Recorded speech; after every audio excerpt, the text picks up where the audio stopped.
I started the recording. There are a couple of questions that we're going to discuss in today's class, and if you have already attended some questions from the HIT chapter, we're going to also talk about those things as well.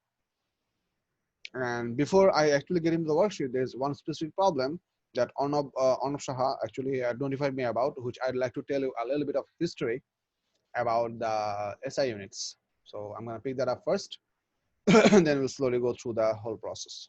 So let me pick that up with that question.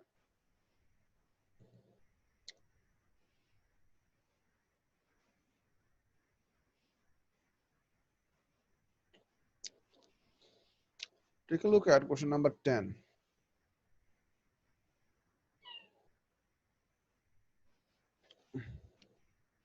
Take a look at this one, question number 10A. What does it read? It is the number of carbon-12 atoms in 0.012 kilograms of the carbon-12 isotope. Yep.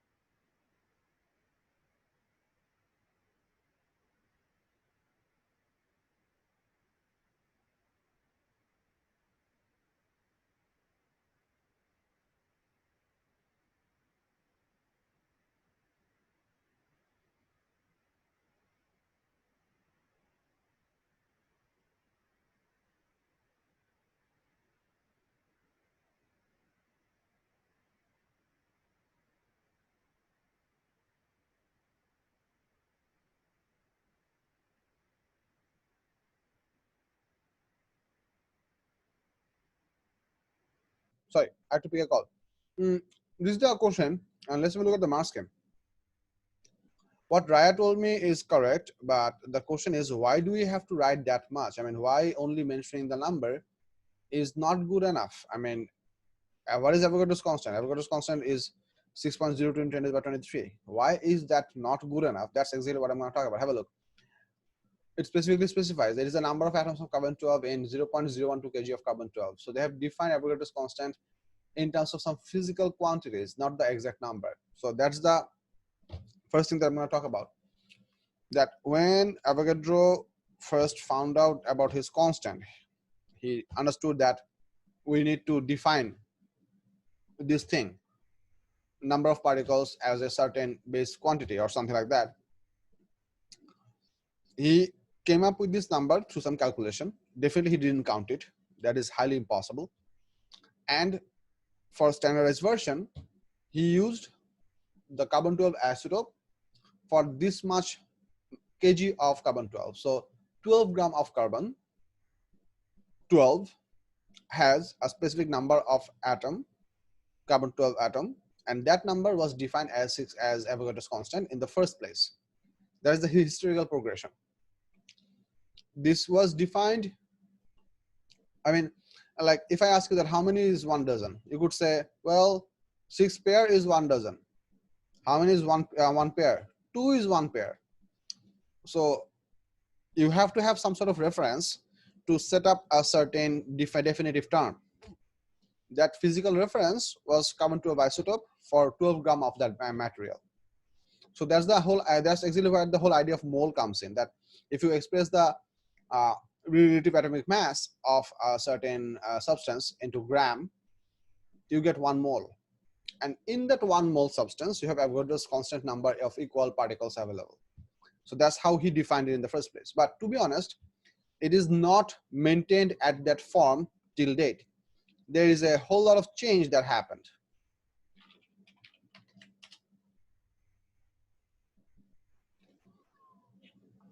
Take a look. The mole is the unit of measurement amount of substance in the international SI system units. A mole of substance or 1 mole of particle is defined as exactly this many particles, which may be atoms, molecules, ions, or electrons. In short, for particles, 1 mole equals to atom. Now, the thing is, now the definition of mole is covered by exclusively this number. In this entire definition for this thing, we don't have any mention of carbon 12, 0.12 gram, 0.012 gram or anything like that. Why is this? Because this definition underwent, underwent some specific changes. Definition went through some changes over time. So the chronological order can be found in this heading, standardization. Have a look.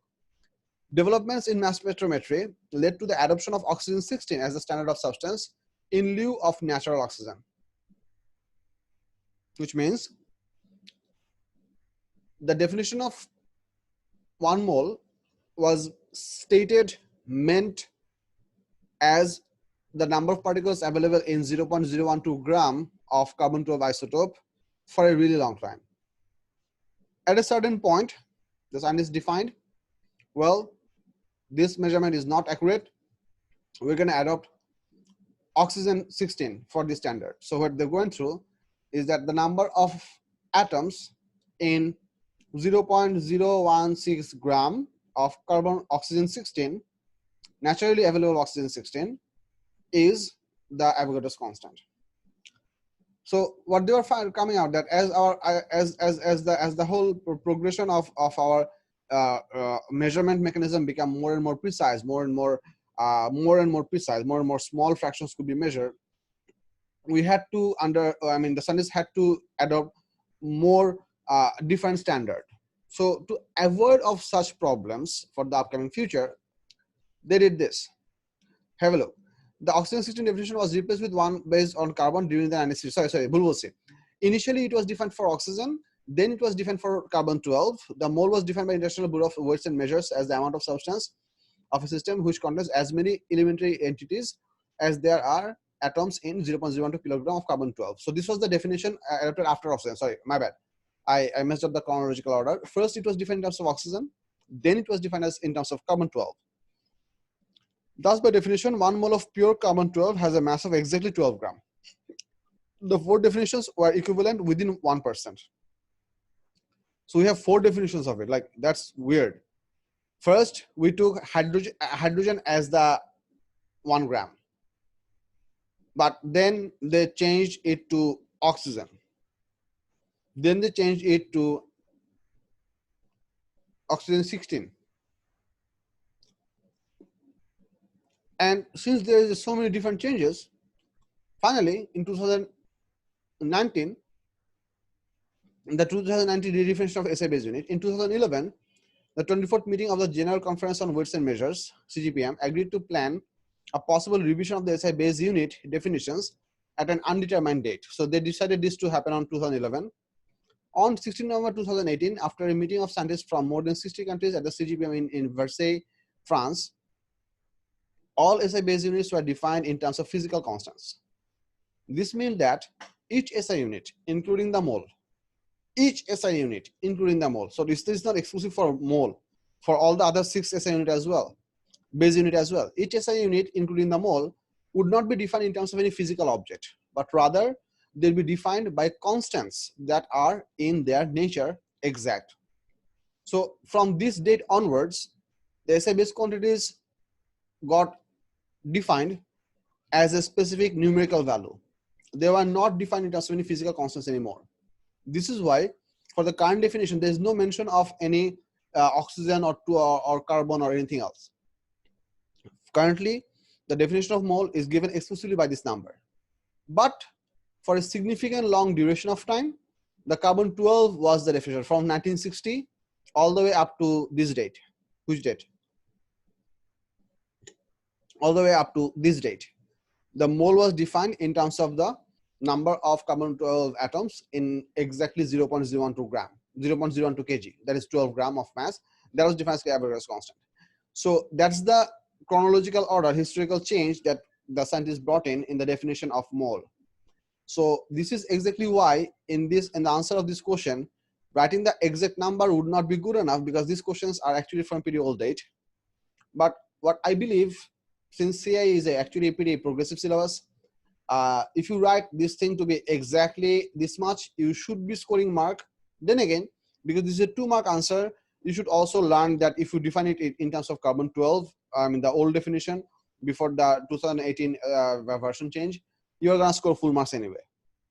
So they adopted that old definition, which is old in terms of the 2000 November 16 2008 18 version, but for the longest period of time we have defined mole in terms of that physical quantity.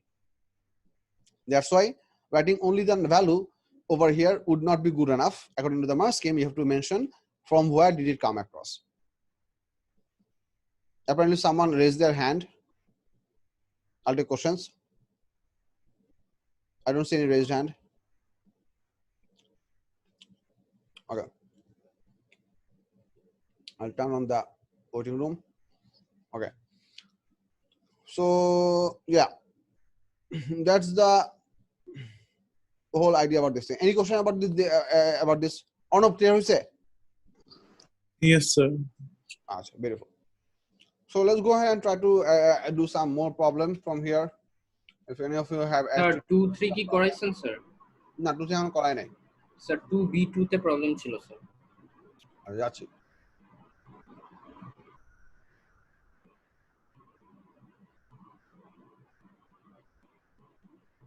আমাকে এখানে এত বড় list দিয়ে রাখা লাভ নেই। আমি বারবার mouse scroll করে করে তোমাদের ইন্ডিভিজুয়াল প্রবলেমের লিস্ট গো থ্রু করব না। So I'm not practically gonna look at it.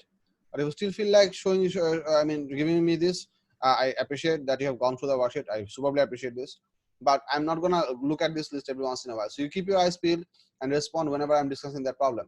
I believe we did question number 1 in our last class. So if you have a look at question number 2. The pressure P of an ideal gas is given by the expression P equals to 1/3 Nm by V C square.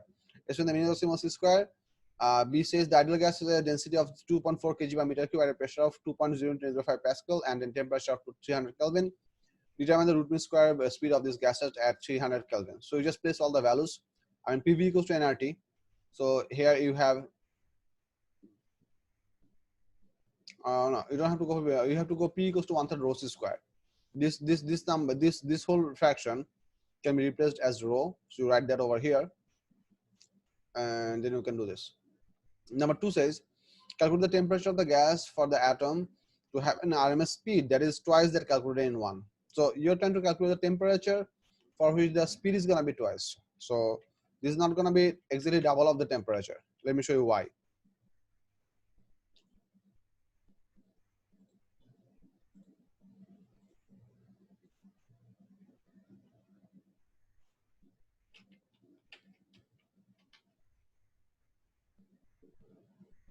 Have a look.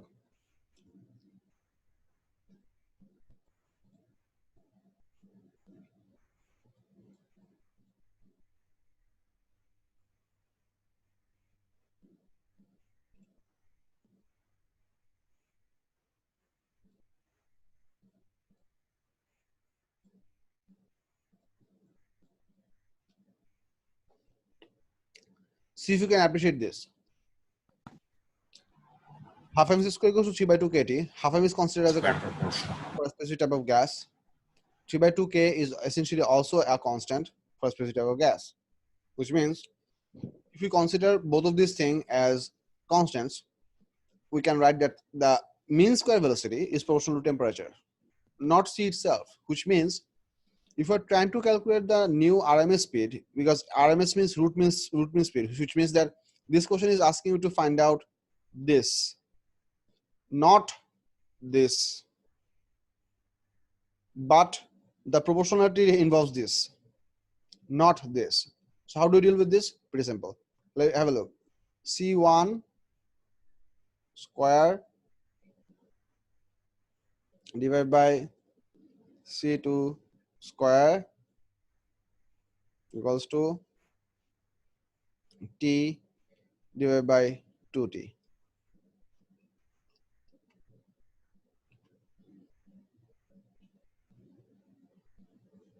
না ভুল লিখছি। It's the opposite way. Just T2 হবে, 2T2 হবে না। And yes, so C1 square divided by C2 square mean equals to T1 by T2.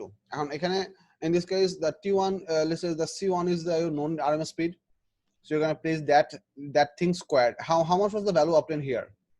500 500? meters per second. Exactly 500. Yes, sir. Give me a couple of more decimal places. No, sir, 500 exactly. Exactly 500. Okay, fine. So this equation is gonna look like this: 500 squared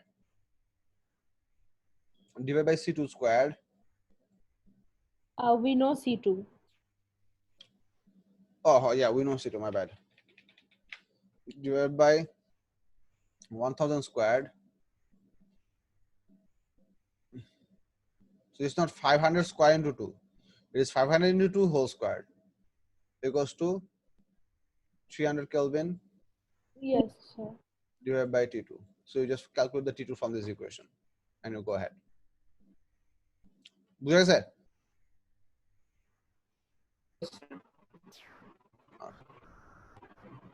Number 3 তে কারো কোনো problem? Yes, sir, 3B2. আচ্ছা, ঠিক question দেখে যায়। Sorry, 3C2, sorry. Sir আমার কি B2 তে আছে প্রবলেম আচ্ছা, আমি পুরোটা দেখতে সমস্যা নাই। State what is meant by ideal gas? The product of pressure P and volume V of an ideal gas of density at room temperature T is given by this equation. Beautiful. When is the number of molecules and K is the Boltzmann constant? State the meaning of the symbol eta.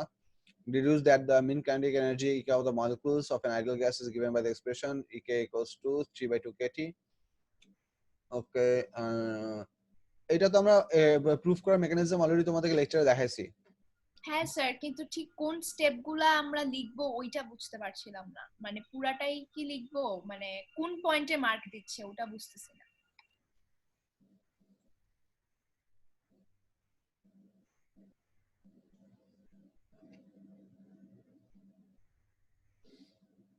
You have to have mean kinetic energy equals to this much somewhere applied in your equation. Rho. Where did rho come from? Sir ওইটাই একটু confusing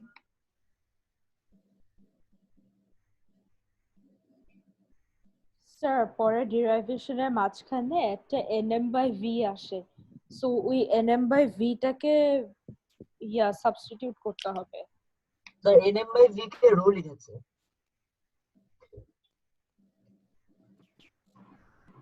Yeah, so like 3 steps are enough, I guess.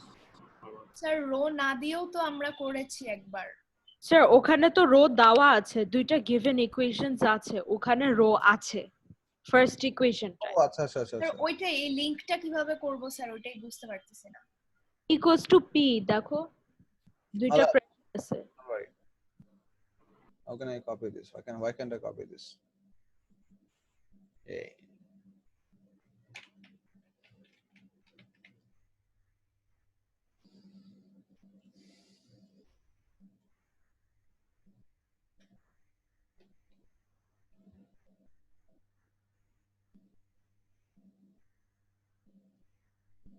আচ্ছা, আমি যদি এই equation থেকে p কে subject করি, I'm gonna get p equals to n by v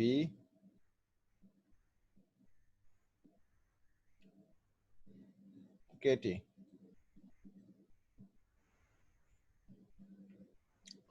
So if I now equate these two pressures, I can get 1/3 rho c square equals to n by v k small k capital T. Now I would like to get rid of the rho over here, or I want to bring about half mc square. So what I can do, I'm gonna write half mc square because I want to get ek on the left side. So I'm gonna write half mc square just straight up. Then I'm gonna give compensating factors as per required. So we have 1/3 over here. So I'm gonna write half into 1 by m into 1 by 3 equals to n by v kt. এই পর্যন্ত ঠিক আছে কিনা? ওকে, এটা ঠিক আছে? Sir 1/m টা এই যে এখানে একটা এক্সট্রা m লিখছি ওই জন্য। ও আচ্ছা I forgot to write the row. আচ্ছা আমি রোটাকে এখানে লিখে দিই। স্যার এম আগে থেকে ছিল না, লাইক রো এর ওখানে maths per unit volume. Well, I'm not dividing the row in pieces. I'm actually bringing out the M because I want to আচ্ছা use this one as EK. Well, অনেকভাবে তো করা যায়, ম্যাথমেটিক্যাল প্রসেস actually একভাবে করলেই হয়। So I'm gonna directly write this as EK. So my left hand side is already balanced. So আমাকে left hand side টাকে আর টানাটানি করা লাগবে না। I'm just gonna take all of this thing over here. So this would be N by VKT, which comes from earlier. And over here, I should get what? Sorry, এখানে half the upper, এখানে half হবে না। So এটা ভুল লিখছি। My bad. This should be 2. Because I wrote half over here, so the compensating factor should not be half. Compensating factor should be 2. So now if I take this out all together down on the other side, this thing should become 3m by 2 rho. Now comes the magical part, that if I take the m over here, number of particles into mass of a single particle divided by the total volume into kt into m by rho. Sir, Yes. Now, sir, now scheme this expression, শেষ করি একটু তারপর বলতেছি। Now this expression can be considered to be rho, because number of particles into mass of a single particle gives the total mass of the particle divided by volume gives you rho, which we actually explain in the PDF. Which PDF? মনে আছে sir ওটা আচ্ছা ঠিক আছে। So now it becomes rho into kt. আচ্ছা এখানে m টা হবে না, এখানে হবে হচ্ছে 1. My bad, m তো এখানে ঢুকাই ফেলছি। It should be 1 rho kt into 1 by rho. Sorry, এখানে আসবে হচ্ছে 3 by 2. আসবে। So 3 by 2 আসবে, 3 by 2 টা লিখতে ভুলে গেছি। So this is 1 by rho into 3 by 2. So rho R rho বাদ, you get 3 by 2 kt. অনেকভাবে করা যায়, তুমি আমি এখানে একভাবে দেখাইলাম। আমি হয়তো if I try the same math tomorrow, I might as well break down the rho. So you can do it in a lot of different ways. Sir এখানে 2 মার্কের জন্য একটা দেখাতে হবে। You can do this in a lot of different cases. I mean, according to the mark scheme, this part scores you 1 mark. This part scores you 1 mark. That half mc square is equals to ek. According to the mark scheme, this part scores you 1 mark. That nm by v equals to rho. That has to be implied somewhere in your calculation. And the third mark, কিসের জন্য দিছে আমি ভুলে গেছি। Sir, The third mark. mark was given. Oh, to get the final expression, you get the 2 mark. Yeah, basically 2 marks. So these are the 2 operations that scores you 2 mark. But essentially, you have to do the whole math to give you the whole expression out. You cannot simply write these 2 parts and expect the full marks. In your mathematical operation, these two logics should be used somewhere. sir, হ্যাঁ বলো। sir, mark scheme একটা part ছিল লেখা যে you have to show the algebra leading to rho equals to nm by v. So how do we do that?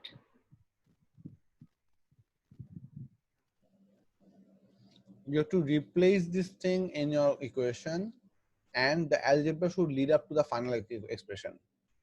Acha. Okay. Yeah.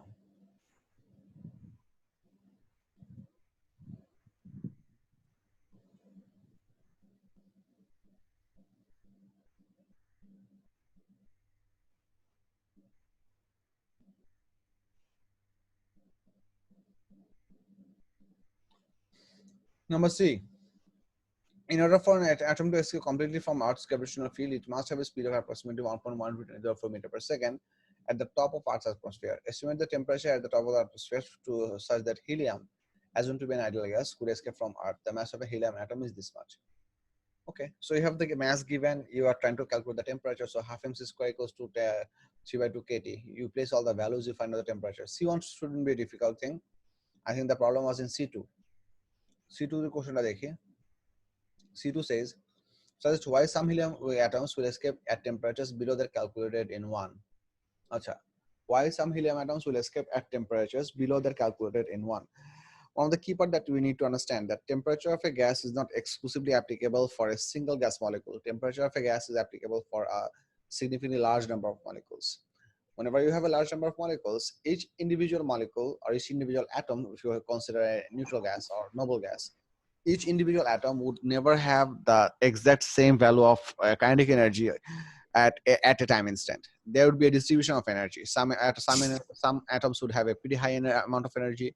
Some of them will have a pretty low amount. So you're gonna have a normal distribution kind of thing. Or so, and that happens. I mean, the physical reason for which that is possible is called Brownian motion. What just happened?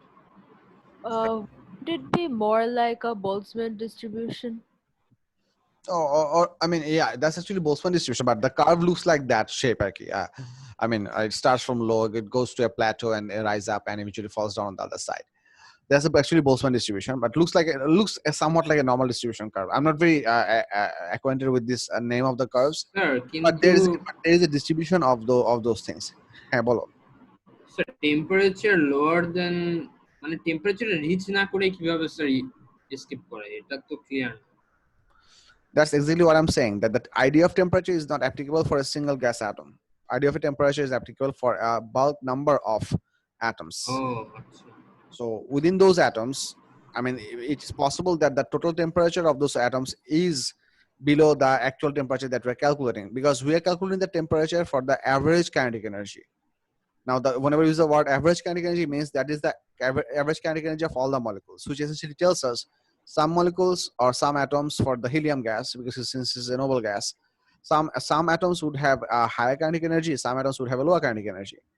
So it is possible for specific some atoms of helium gas atoms to reach to that required kinetic energy level even at lower temperature, because the actual kinetic energy of the gas molecules can actually vary from one molecule to another molecule, or one particle to another particle. That variation can allow some of those helium atoms to escape out. I mean, one of the similar analogy that I can give you, that whenever evaporation happens from the surface of a liquid, you have liquid state converting into gaseous state, but the temperature is below the boiling point. How does that even happen? This is exactly something like that. That some of the molecules, because of the Brownian motion of the air molecules and also in the liquid particles, can gain enough kinetic energy randomly so that their kinetic energy at one instant can become higher than what they require to become boiled. So the temperature of the liquid or the gas or the atmosphere is nowhere close to the boiling temperature, but it is possible that specific or a small number of surface molecules can get that amount of energy and can convert themselves from liquid into gaseous state. It is possible that happens. That's because Sir? of Brownian motion. Sir, Yeah. Yes. sir, is it possible that like some of the molecules have the same kinetic energy at any instant?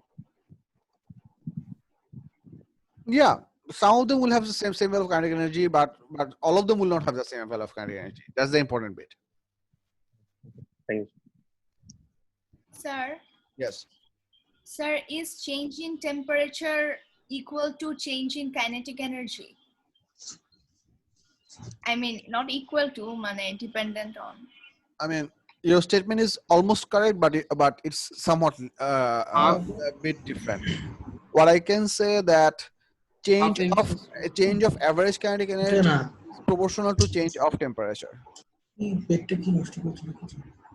because k of a single I mean, if we use the expression half mc square, এখানে যেটা ছিল half mc square, half mc square is not the absolute kinetic energy of a single molecule. That's not how we define the half mc square, because the term c square is used for mean square velocity.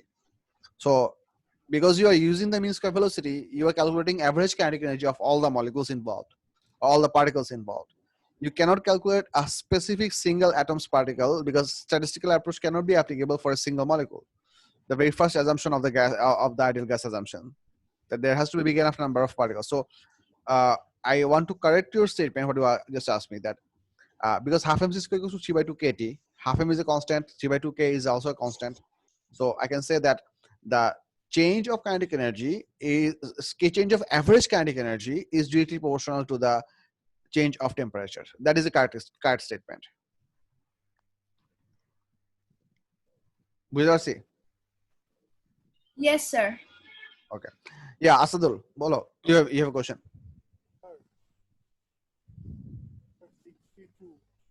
Hello, Asadul. Asadul, move closer to the mic.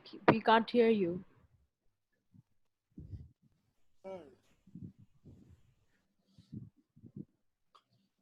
Asadul, আমি তোমার কথা খুব হালকা শুনতেছি, but ভালো শুনতেছি না। I think he's referring to 6A2. But we are in number 3. আচ্ছা, আমি সব এর জন্য কোশ্চেন করছ না? listen, Asadul, তোমার whatever the question that you have, I can't hear you properly. Try to write it down in the chat window. I'll look it up from there. Don't worry. Okay. Okay. We'll go forward. 4B2, please. আচ্ছা, Yes sir, B Yes, sir. আচ্ছা, fine, ঠিক আছে। 6 তে যাব আমরা। Number 4 দেখো। The equation PV equals to constant into T relates to the pressure of P and volume V of a gas to its Kelvin thermodynamic temperature T. State two conditions for the equation to be valid. আচ্ছা, এইগুলা হচ্ছে ideal গ্যাসের দুইটা assumption condition লিখতে হবে, and that works out. B number বলছে the gas cylinder. 4B is a very interesting question. Could any of you match the answer of 4B2 with the mark scheme? Like among No, all, sir. Sir, they have a all the- very yeah, মানে ওদেরটা match করে না। exactly. Could any of you match it? Match করব কি? শুরুই করতে পারি। হ্যাঁ, এটা বুঝতেই পারিনি কিছু। Okay, I'll give you some idea. Everyone, please pay close attention to this question. This is actually a really good question, which I usually explain to the kids by pretty good care. I try to.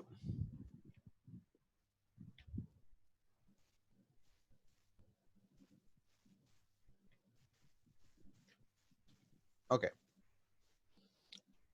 Have a look at the question. A gas cylinder contains 4.00 into 10 to the 4 centimeter cube of hydrogen at a pressure of 2.50 into 10 to the 7 Pascal and a temperature of 290 Kelvin. Good. The cylinder is to be used to fill balloons. Each balloon, when filled, contains this many centimeter cube of hydrogen at a pressure of this many Pascal and a temperature of 290 Kelvin. Calculate, assuming that the hydrogen obeys the equation in A, which means considering hydrogen as an ideal gas, the total amount of hydrogen in the cylinder. This part is pretty simple. Total amount of hydrogen gas is PV equals to nRT দিয়ে n বের করলে হবে, so you get the mole number, because the question is essentially asking you to find out the total amount of gas in number of moles. So PV equals to nRT works. The pressure is given, the volume is given, the temperature is given. R is a constant which is available from your formula sheet. You don't have to memorize that value, but you can use 8.31 if you remember that value anyway.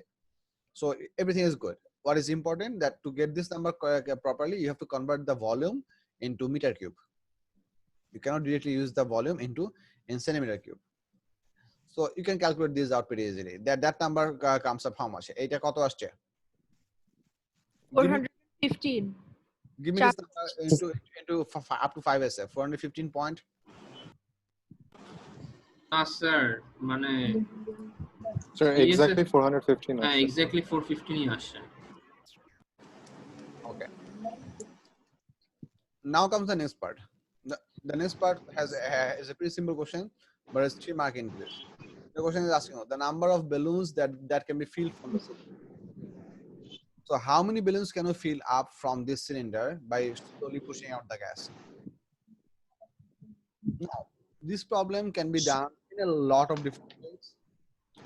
The most common way that usually pops in the students' head, because they have already completed number P1,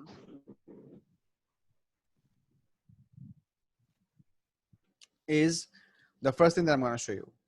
Because we have already calculated the total mole number of gas available in the gas cylinder, a very common idea is that we're going to fill up the balloons, so we can calculate exactly how much mole of gas would be contained in each balloon, which should be easy to calculate because we also have the volume of the balloon, also have the pressure of the balloon, we also have the temperature of the balloon. So you can also apply PV equals to nRT to calculate out exactly how many moles of gas would be involved in each of these balloons. So let's say we calculate that out. And let's say this is our total number of gas in the cylinder. Let's say this is NC, number of moles in the cylinder. Let's say then we calculated number of moles in the balloon, that is NB. Now logic should tell us that if I just do the division, I should be able to get that number, whatever that number is, the number of balloons should be NC by NB. That's pretty much many of you might have tried. Am I correct? Yes, sir. This is a very simple, Sir, this is a very common, simple way to do this thing because this is logically consistent. the NC কি আর NB কি? মানে NC কি amount of mole which we found out.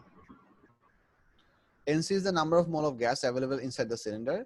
NB is the number of moles of gas inside each balloon.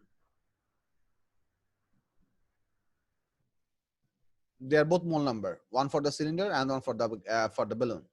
So if you do this ratio, you should be getting this number. Now, how much does this number give you? 746.684. But the mass scheme accepts up to how much? 741. But এখানে যখন আমরা এটা calculate করি, we do not consider যে যখন cylinder pressure will be equal to the atmospheric pressure, it won't be giving out any more gas to any more balloon. Correct. That's the problem that the case mostly falls through. I'm going to elaborate what Raya just said. That is the common mistake. Try to understand. Try to visualize this process. Let's say you have a cylinder over here. Let me draw a cylinder. Let's say this is a cylinder that you have. I cannot draw a better cylinder. No, I cannot draw a better cylinder. Let's say from this cylinder, you're going to start filling up balloons.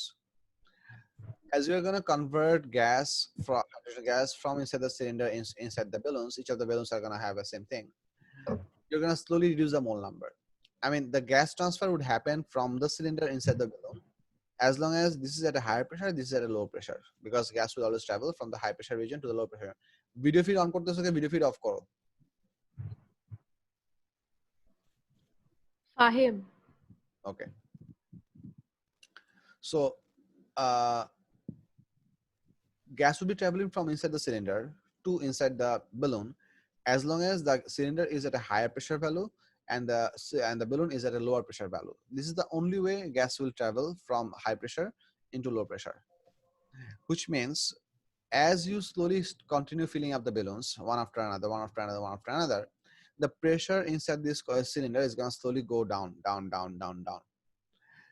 What this calculation essentially imply is that we have transferred all of the gas molecules into the balloon, which means after we have filled up, let's say 746.684 number of balloons, this cylinder should become completely vacuum.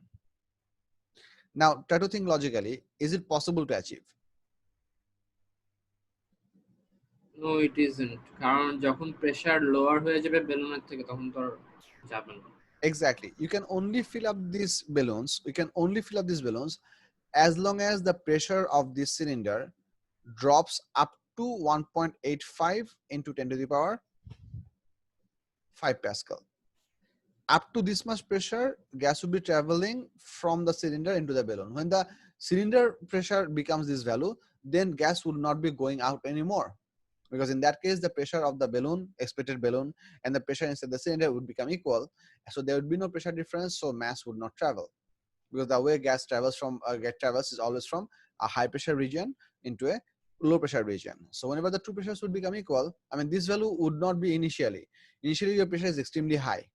It's going to start to drop down from this value as you are slowly taking out gas from the cylinder and you're filling up the balloon. So this value is going to start dropping down from here and drop and drop korte. Eventually, finally, the value is going to get stuck at over here. Once the pressure inside the cylinder reaches this number, no more balloons can be filled up, which brings us to the idea.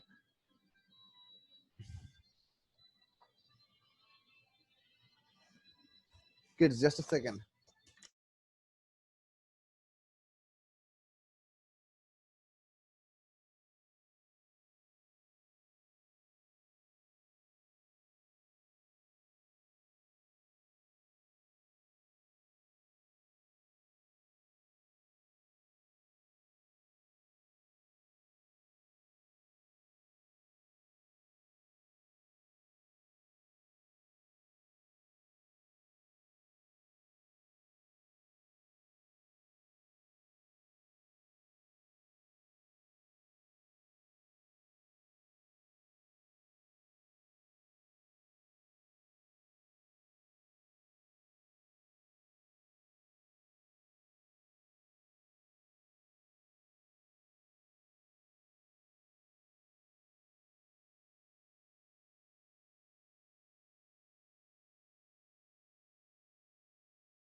All right, I'm back.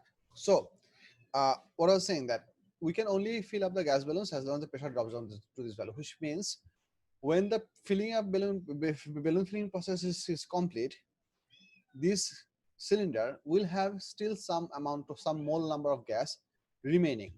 What I'm trying to mean, you cannot transfer all of this 415 mole of gas which was initially inside the cylinder into the balloons. The actual number of transferred mole number would be somewhat less.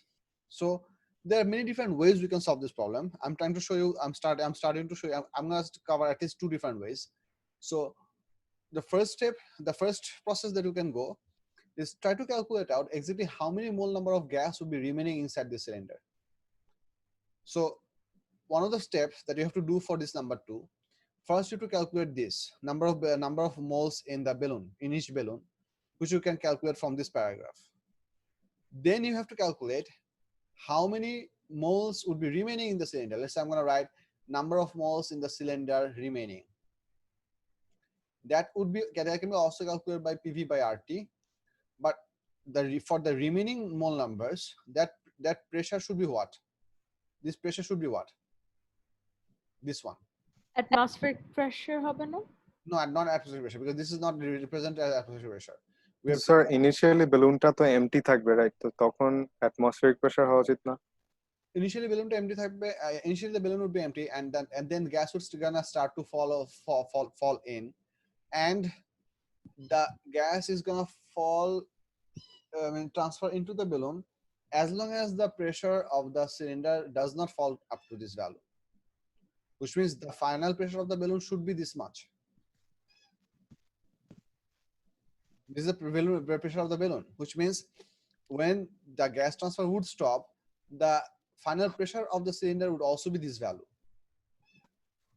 মানে basically আমরা দেখছি যে We are considering the end point of the filling process, not the in between process, because we don't have to consider that. We're trying to find out how many complete number of balloons we are trying to fill out. So আচ্ছা we are not considering the transfer process as a continuous observation. We're trying to observe the point of observation, considering one balloon has been filled up already, or at the instant of the filling up is done for each balloon. That's what we're trying to look at. At তারপর point, fulfil বেলুনগুলো consider করছি, right? Because পরেরটা আনলে তো fulfilled হবে না। exactly. So the number of mole number that would be remaining in the cylinder can be calculated by this exact formula, but in this case the pressure would be this many. So we're trying to calculate exactly how many moles would be remaining within the cylinder. So you can calculate this out. Calculate this thing and you give me this number. Give me this number. If it's fraction, give me 5 decimal places. I mean 5 SF. 3.0707. I need at least 2 more people to confirm this. Sir এখানে আমরা হচ্ছে 1.85 pressure হিসেবে নিব আর volume হচ্ছে সিলিন্ডারের ভলিউমটাই। Yes. Everything else would be exactly the same because the whole process is happening at the same temperature. 290 Kelvin, 290 Kelvin. There is no change of temperature, so we don't have to bother that. R is a constant. Volume is cylinder volume. Yes. So I need 2 more people to confirm this number. Is it okay?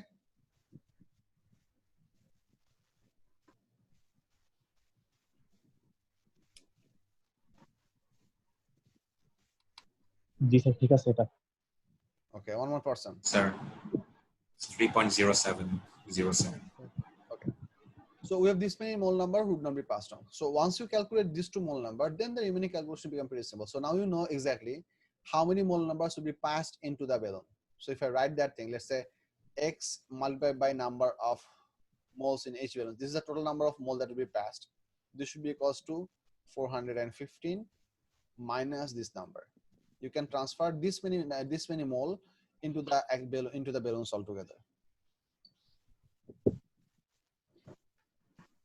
And then you can calculate the value of X just by dividing this thing, and you should get that value. Calculate করে দেখো এই কেসে X এর value কত আসে? 71.1516 71. 741.16. Okay. So 741.16, which means how many balloons can we fill up? We can fill up to 741. If this number was also bigger than 0.5, for example, if this number was let's say 741.58, I would have still said we can fill up to a total of 741 balloons. Because try to understand, we can fill up 741 balloons to this specification. That last balloon would not reach to that pressure or would not reach to that volume. So that the last balloon would not be the balloon that we want to be look like.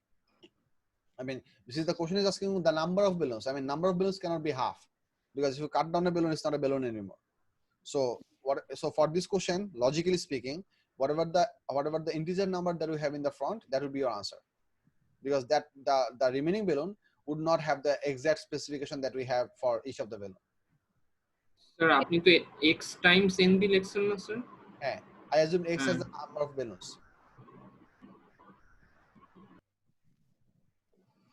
এই ওয়ার্কিংটা কি সবার বুঝে গেছে? জি sir.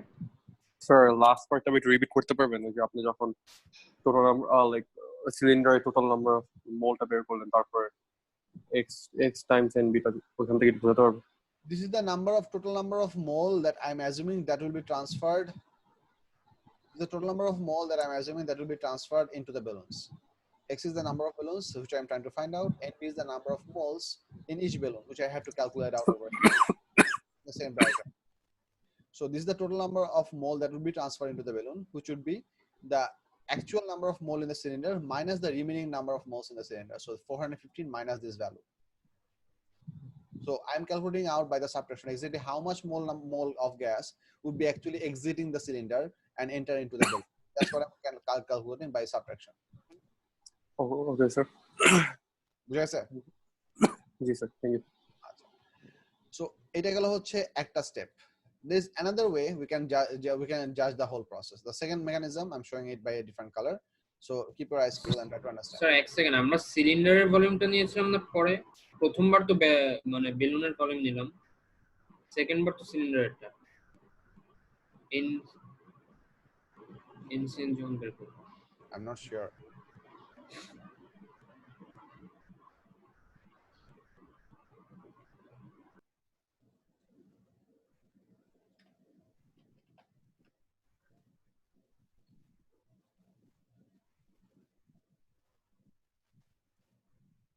I'm drawing a lot of balloons just to give you some idea, and I'll tell you why am I drawing like that.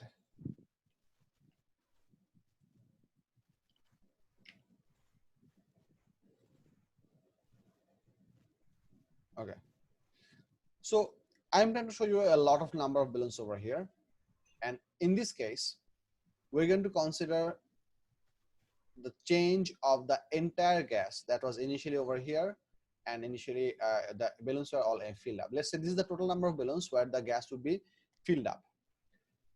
Now try to understand these scenarios. Initially the gas inside the cylinder had a pressure value. Let's say that pressure is pressure 1, which is the initial pressure of the cylinder. We know the total volume of that gas as well. That is the total volume of the cylinder as well. What will be the final pressure of this gas? Gas will be slowly going out into the balloons, and the final pressure of the gas, which was initially enclosed in the cylinder, would be the pressure of this value, which we established pretty well into this discussion, that the final pressure of the gas inside the cylinder and also inside the balloon would have this exact same value. But they are gonna be in two different places. To be honest, they're gonna be in multiple different places. They're gonna be distributed over a big number of balloons, and a certain portion will be remaining in the gas cylinder, but they are all gonna be at the same pressure. So that can be our second pressure. So there can be P2 plus V2. Sorry, P2 plus V2, not P2 V2. So this is basically becomes Boyle's law.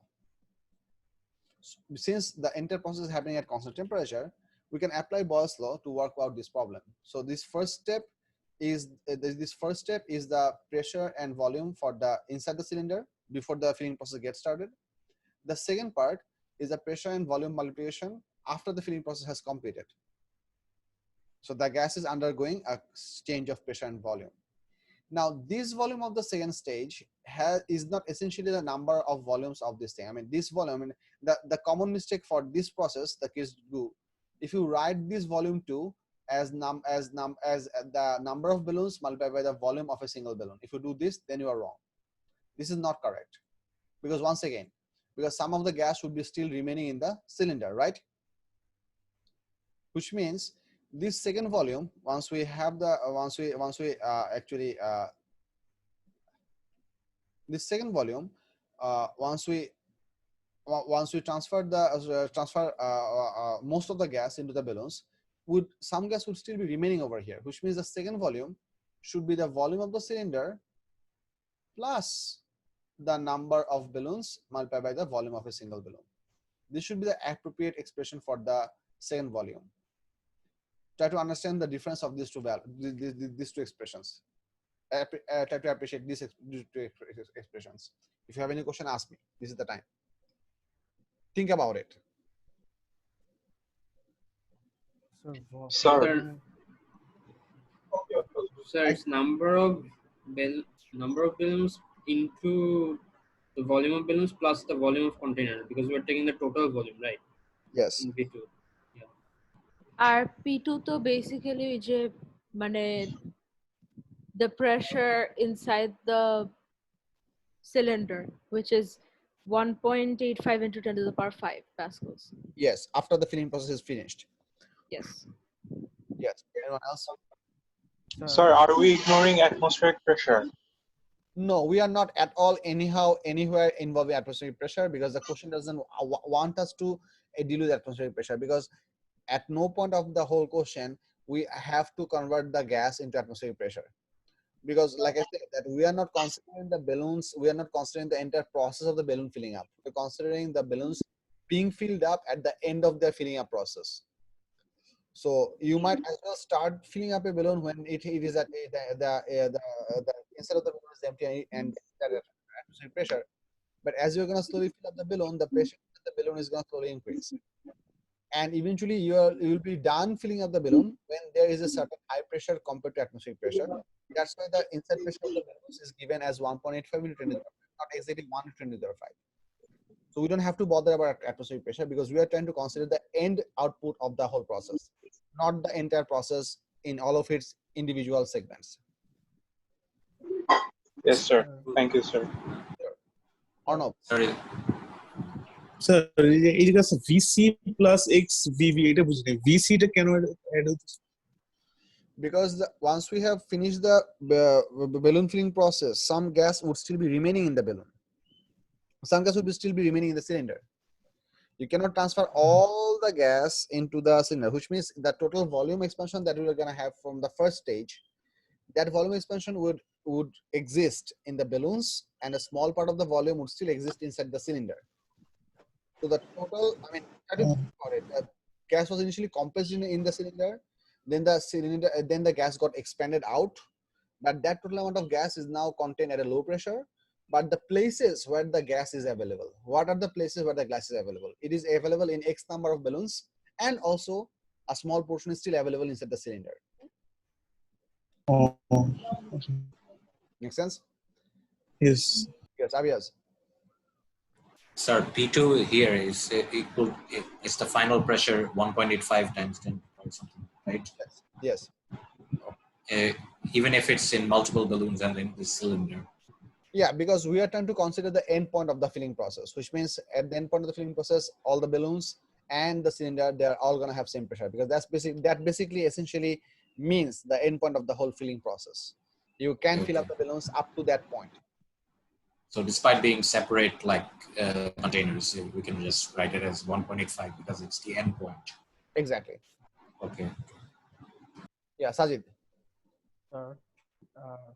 বেলুনের মোল কত দিছিল জানেন?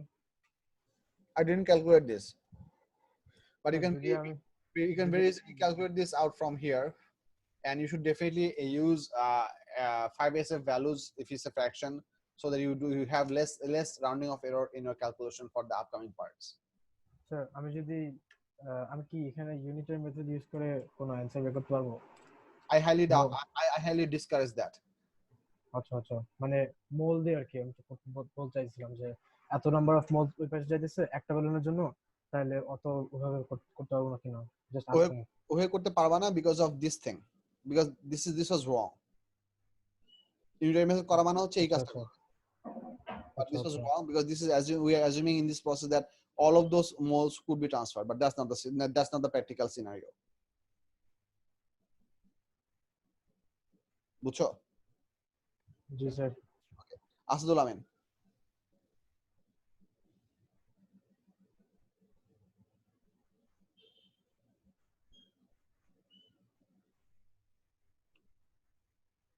Asadul Amin. He's typing his questions down, maybe. Sorry, his mic's not working. So try to calculate this try to calculate out the x value from this equation. Everyone, give it a go and tell me the value of x. Be careful with your calculation so that you don't mess it up. So calculate this out and give me the value of x. Help yourself. Sir, in this question, we are assuming that the cylinder is rigid, right? Definitely, that's the whole point of a cylinder. Yeah, but what if it was like made out of a material that could be like squeezed or like or something? Then we would have to consider the change of volume as well. For example, if this cylinder could be a material, could be made up from some rubber substance, then at high pressure it would have a larger volume, and at low pressure it would have a smaller volume. So we would have individual volumes. I mean, for this case, this V1 and VC are equal. But if that was the case, where the cylinder would actually shrink as gas slowly comes out of it, then V1 would have been bigger and VC would have been smaller. But we could still do the math. Okay. Example কত আসে এটা calculate করে?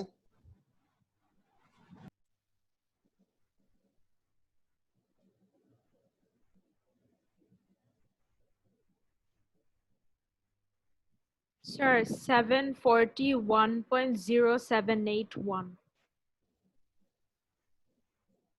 So which is basically 741. Yes, sir. Answer কত? 741 না? Yes, sir. Sir? Sir Yes.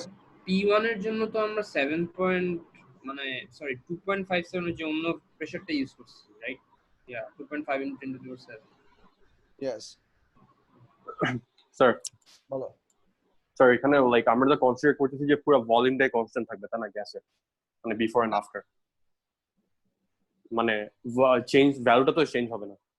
Volume অবশ্যই change হচ্ছে। The gas is undergoing a huge amount of না expansion. না বলছি মানে লাইক টোটাল ভলিউমটা, লাইক মানে How? সিলিন্ডার যে ভলিউমটা ছিল পরে যে সিলিন্ডার থেকে বের হয়ে গ্যাসে ঢুকলো, সরি বেলুনে মানে ঢুকলো, ও বলতেছে যে কোনো এয়ার লস হচ্ছে না, কোন এয়ার লস হচ্ছে না। Oh, মানে some gas is being lost to the atmosphere or not? That's what you're asking. হ্যাঁ হ্যাঁ ইয়া ইয়া ইয়া No. ওইটাই। No. The transfer is complete and unique. মানে 100% transfer. আপনার হ্যাঁ ওইটাই জিজ্ঞেস করতেছিল। So that's that. এখন এখানে the other part that I would like to discuss, that if you go for this equation, you don't have to go for the whole mole calculation. This entire answer can come in a single step. But understanding this volume thing and applicability of the Boyle's law can prove to be slightly more challenging in terms of brain work, because you have to remember the okay, fine, this in this case Boyle's law can be applicable. But in my opinion, doing the mole calculation is more easy to come into your head. That if you understand the mole calculation, then you can because you did calculate the total number of mole over here. So you would be naturally you would be more susceptible to use that information in your upcoming calculation further. So the mole calculation actually makes a good sense. It might be a bit more steps. You have to calculate the NB, then you have to calculate the NCR, then do the subtraction. Only then can you calculate this value. So you have to do 3 calculation and you score 3 marks, which perfectly makes sense. But there is more steps to this. But you can do the entire math in a single step if you go for this law, this rule. You don't have to calculate any mole number or anything, which also perfectly work. I am not going to give my preference that which one I like more or which one I like less. I personally like this one because there's less calculation over there, this one. But whatever that makes more sense in your head, that you can adopt that one. No big deal. Either of them would score full marks. বুঝে গেছে? Ji, sir.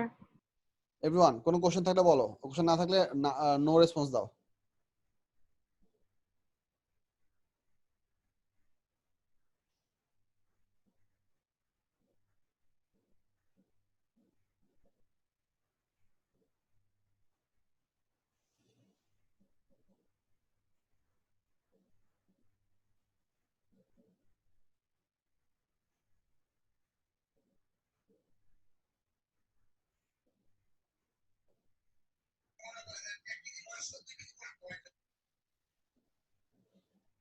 Can someone tell me how many people do we have here? I don't know how to give it a count of the number of people that we have in this channel.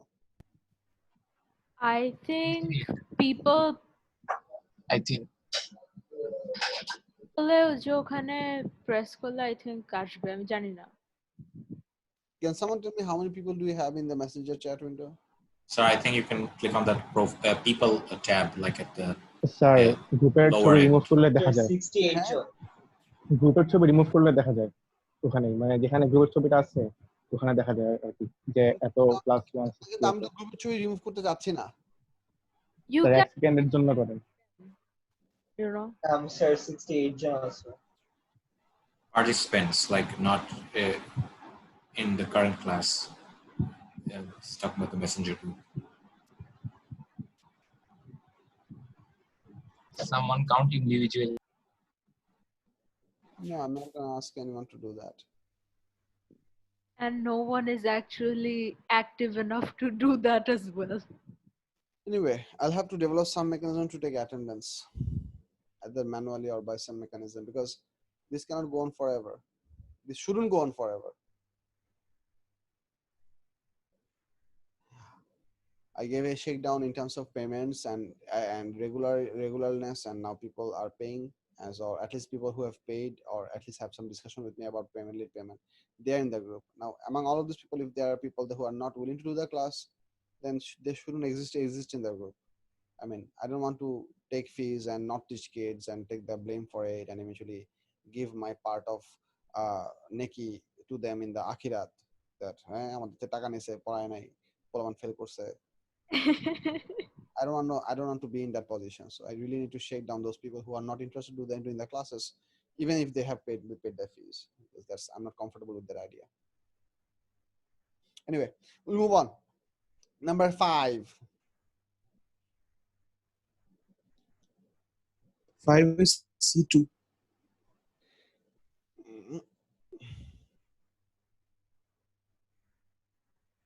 Okay, there are about 118 people in the messenger group currently. Only 68 are doing class now. Good. আজকে class শেষ করার পর আরেকবার সবগুলো delete দেওয়া শুরু করব. No worries. Question number 5 দেখো. You know, you could just take a screenshot right now in class and then see who are actually doing class.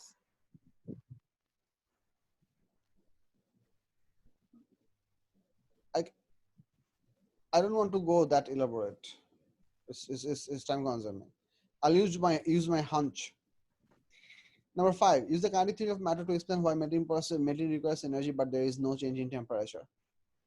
আচ্ছা, এটা the problem না, difference efficient problem না. Number C. Okay, number C is one of those questions where we have to consider the idea of thermal equilibrium. A block of ice at 0 degrees Celsius has a hollow in its top surface as illustrated in figure 2.1.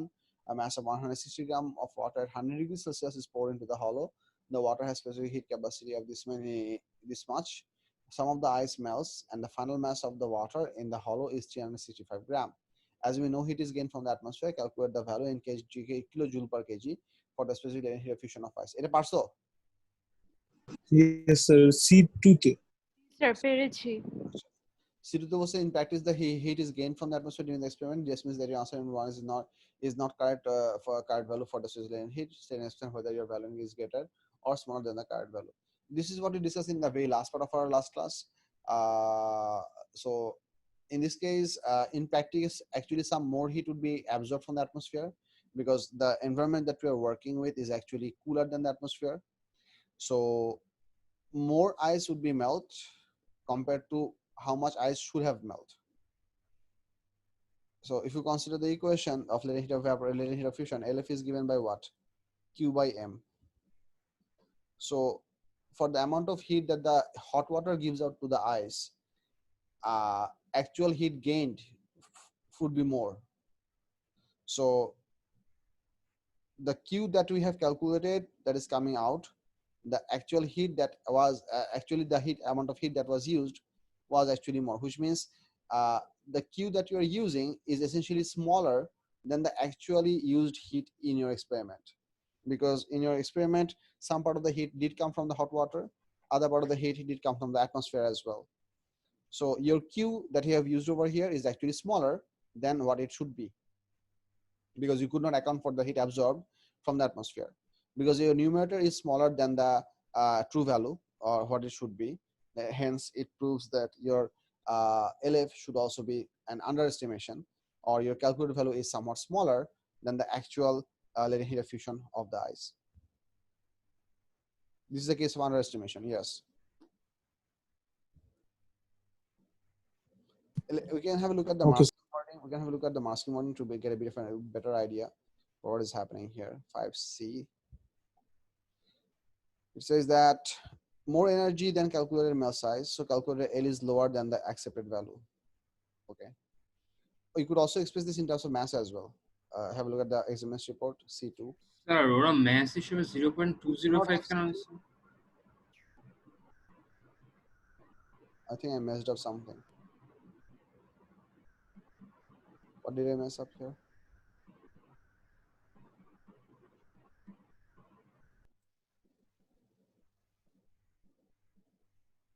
Anyway, this is supposed to be C2.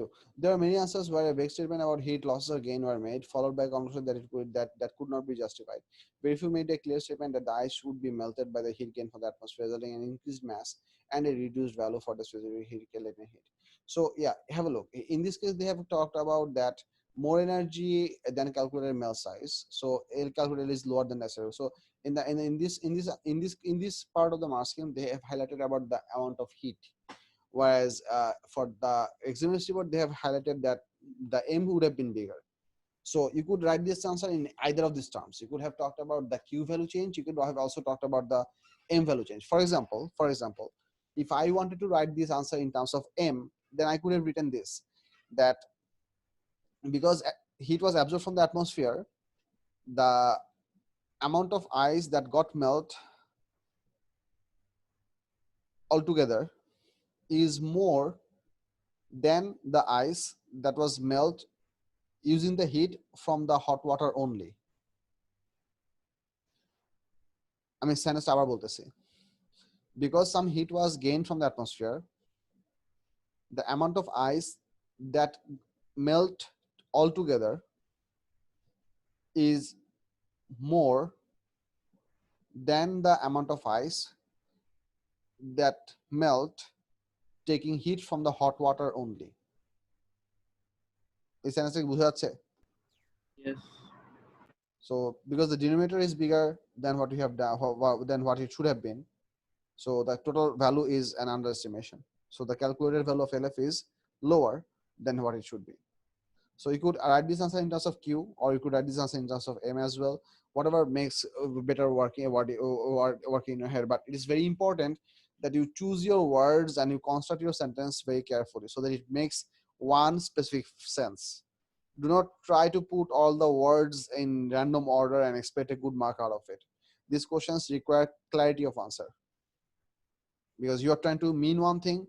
Your sentence, your word choice, your phrases, sequences, cause and effect, that all should aim towards that point. You cannot write a lot of stuffs and expect the examiner is going to look out for the correct option and give me the marks. No, these questions do not work that way. Your answer has to be precise and accurate at the same time.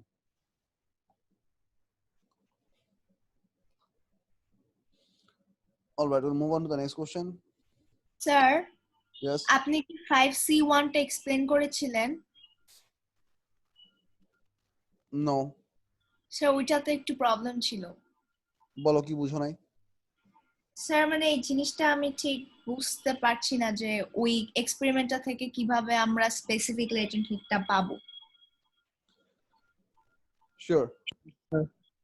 The question says that we have poured 160 grams of water at 100 degrees Celsius into the hollow. The water has a specific capacity of this much, and some of the ice got melted. So the basic heat transfer process that happens here is that the hot water cools down from 100 to 0 degrees Celsius, and absorbing that heat from the hot water, some ice which was at 0 degrees Celsius is gonna melt.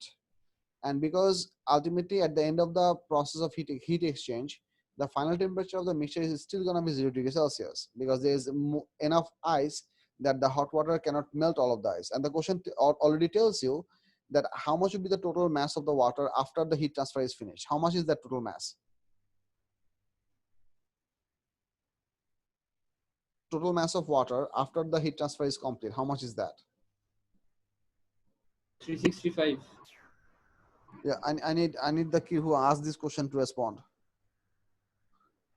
Sir এখানে mass of molten ice-টা 205 পেয়েছি। Good, beautiful. So so the because you have that much available, which means that heat absorbed to melt the ice should be equals to mass into LF. You're trying to calculate the LF value, and that heat should come from the cooling off or cooling down of the hot water. So that heat given up can be calculated by MC delta theta, because the hot water that you are pouring is not undergoing any state change. Rather, it is only transferring, changing from 100 degrees Celsius to 0 degrees Celsius. So MC delta theta for hot water, MLF for the molten ice. Then you equate these two equations and eventually calculate that. But the two M's should not be equal. Hot water mass is 160 grams. So in your MC delta theta part, your M should be 160. In your MLF, your M should be 205. That's the two different things. And finally, you have to also divide your answer by 1000, because they are asking the latent heat of fusion in kilojoule per kg, not in joule per kg. Sir মানে আমরা basically MC delta equals to ml এটা use করব। Yes. আচ্ছা sir. মানে কেন use করব সেই পার্টটা বোঝা গেছে কিনা? Sir, basically the hot water is losing energy which is gained by the cool ice. And melted. Okay, sir. All right, question number 6. 6 এর 6 আচ্ছা এটা হচ্ছে স্যার 6b2 টা লাগবে স্যার। b2 6b2 টা একটু আগে যে ম্যাচটা করলাম ইজিলি ওটার মতো নেই। They have asked you to calculate the speed, so this would be c1 square by c2 square equals to t1 by t2. So you have the t1 over here, c1 over here, you have the t2 over here. You need to calculate the c2 value, which is the number 2 যেভাবে করছিলাম আর কি। It's a similar equation. So ওটা try করো, যদি তারপর না মিলাতে পারো তাহলে আমি নেক্সট ক্লাস আবার দেখাবো না, সমস্যা নাই। C নাম্বারটা দেখি। The suggestion, the calculations in B are based on the density of neon being 0.900 kg per meter cube. State the effect, suggest the effect, if any, on the root mean square speed of changing the density at constant temperature. Now, this is a pretty interesting question, because let me tell you this. The way we have developed the equations for ideal gas, we came to an equation that looked like this, that half mc square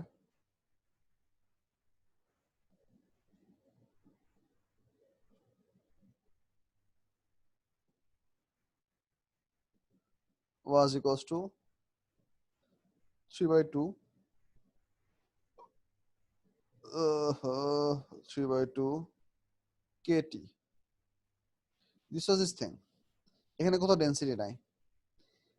The one place where we did have density involved was looking like this. Pressure equals to 1/3 rho c square. ঠিক আছে? Now, you can very easily work out these two equations, because what we're trying to relate over here, we're trying to relate the root mean square speed with the density. Root mean square with the density. So which means you need to somehow relate density and root mean square thing. Now, the most common mistake that the kids do, that they write this equation, because this is the equation that relates these two variables. They know this equation, and they immediately assume, well, we are trying to take these two as variable, so definitely we have to consider everything else as constant. But should everything else be constant? I mean, is there any hard and fast rule that pressure of a gas, no matter what we do to the rho or c square, will remain constant? Will remain constant. Is it a variable that is defined to be a constant, like R or K? No. No, sir. But the kids tend to do that, because this is a very common process by which we have solved a lot of MCQs and a lot of idea-based questions in our O levels and in our AS level as well. That whenever you have multivariant equation, if you're trying to relate any of these two, you consider all the other things to be constant, and you get a directly proportional or inversely proportional relationship among them, and you go ahead for the calculation. But that is something that you cannot do over here. because pressure cannot be considered to be a predefined constant quantity. So have a look at this equation. What we did discuss from this equation, that C square was proportional to T, and because the ideal gas particles has no intermolecular attraction force over there, so which means they don't have any potential energy form stored within themselves. So all the entire energy that is stored within themselves is kinetic energy. So from that idea, we actually derive that the mean square velocity of any ideal gas is directly proportional to its thermodynamic temperature.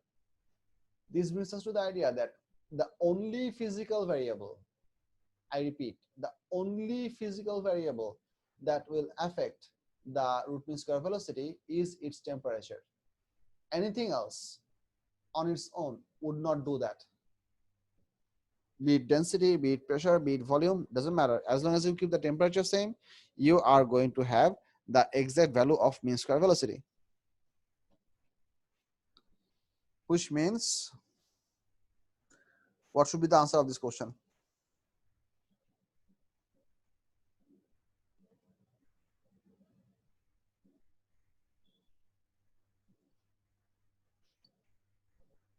Same থাকবে। Yes, and because you have a 2 mark, so how do you suffice for that 2 mark? I mean, if you can write that the root means that you can essentially write that the root mean square velocity remains the same. That's 1 mark. Then how do you go for the other mark? What is your expression for the second mark? Because root mean square is proportional to T, so changing temperature can only affect the value of root mean square. Exactly. You can either mention the proportionality, or you can rewrite the equation that half mc square equals to 3 by 2 kt. So the speed, the mean square velocity is only or exclusively dependent on the temperature. Or you should mention, I mean, whenever you are writing for gas equations, charge diba, help yourself. Whenever you're trying to use the temperature information for your gas equations, I mean, there are 2 words that I really want to highlight over here, kids. I mean, lecture মধ্যে কয়েকবার বলছি, আবার বলতেছি। In all the temperature that we're using capital T, which means they're all Kelvin temperature. So either whenever you are using the word temperature, always prefer to write Kelvin temperature or absolute temperature or thermodynamic temperature. I mean, this word is not required in every place, but in some places this word does have mark. Now you don't know which is which. So it's always the best good practice if you make the habit of writing this word, whatever you feel comfortable: Kelvin temperature, absolute temperature, thermodynamic temperature, whatever that fits in your brain easily. Preferably try to define that in that term. That's one thing which is not very common, that kids do a lot of mistake whenever that type of question comes in, that they give an additional mark in mentioning the thermodynamic temperature, not the only temperature. That's one thing. The other thing is, in appropriate places you have to mention the word average. You cannot write that kinetic energy of one gas molecule equals to half mc square. You have to write average kinetic energy of a gas molecule is half mc square. You cannot write mean square, you cannot write that speed of a single gas particle equals to c. You have to write root mean square velocity of a gas particle is c. If you write root RMS, then you have already used the word mean. In that case, you do not have to use the additional word average. But if you do not have that mean word in your original expression, for example, anything that goes beyond the idea of beyond the wording of RMS, for example, kinetic energy, pressure, or separation, you have to use the word average, because we are working with statistical data, where essentially the average is the important bit. এই দুটো wording নিয়ে একটু careful থাকবা, যে appropriate জায়গাতে average কথাটা যেখানে applicable জায়গা সেখানে অ্যাভারেজ লিখতে হবে। এক এন্ড 2 নম্বর কি বলছি, মিল লিখতে টেম্পারেচার, টেম্পারেচার, অ্যাবসলিউট টেম্পারেচার। টেম্পারেচারের নামটা স্পেসিফিকলি 2টা ওয়ার্ড দিয়ে লিখতে, থার্মোডাইনামিক টেম্পারেচার অথবা অ্যাবসলিউট টেম্পারেচার অথবা কেলভিন টেম্পারেচার, যেটা তোমার ভালো লাগে। ঠিক আছে, এই দুটো জিনিস একটু খেয়াল রাখবা, ইটস ইম্পর্টেন্ট। স্যার বলো। স্যার আমি যদি টেম্পারেচার লিখে তারপর ব্র্যাকেটে কে দিই তাহলে কোনো প্রবলেম হবে?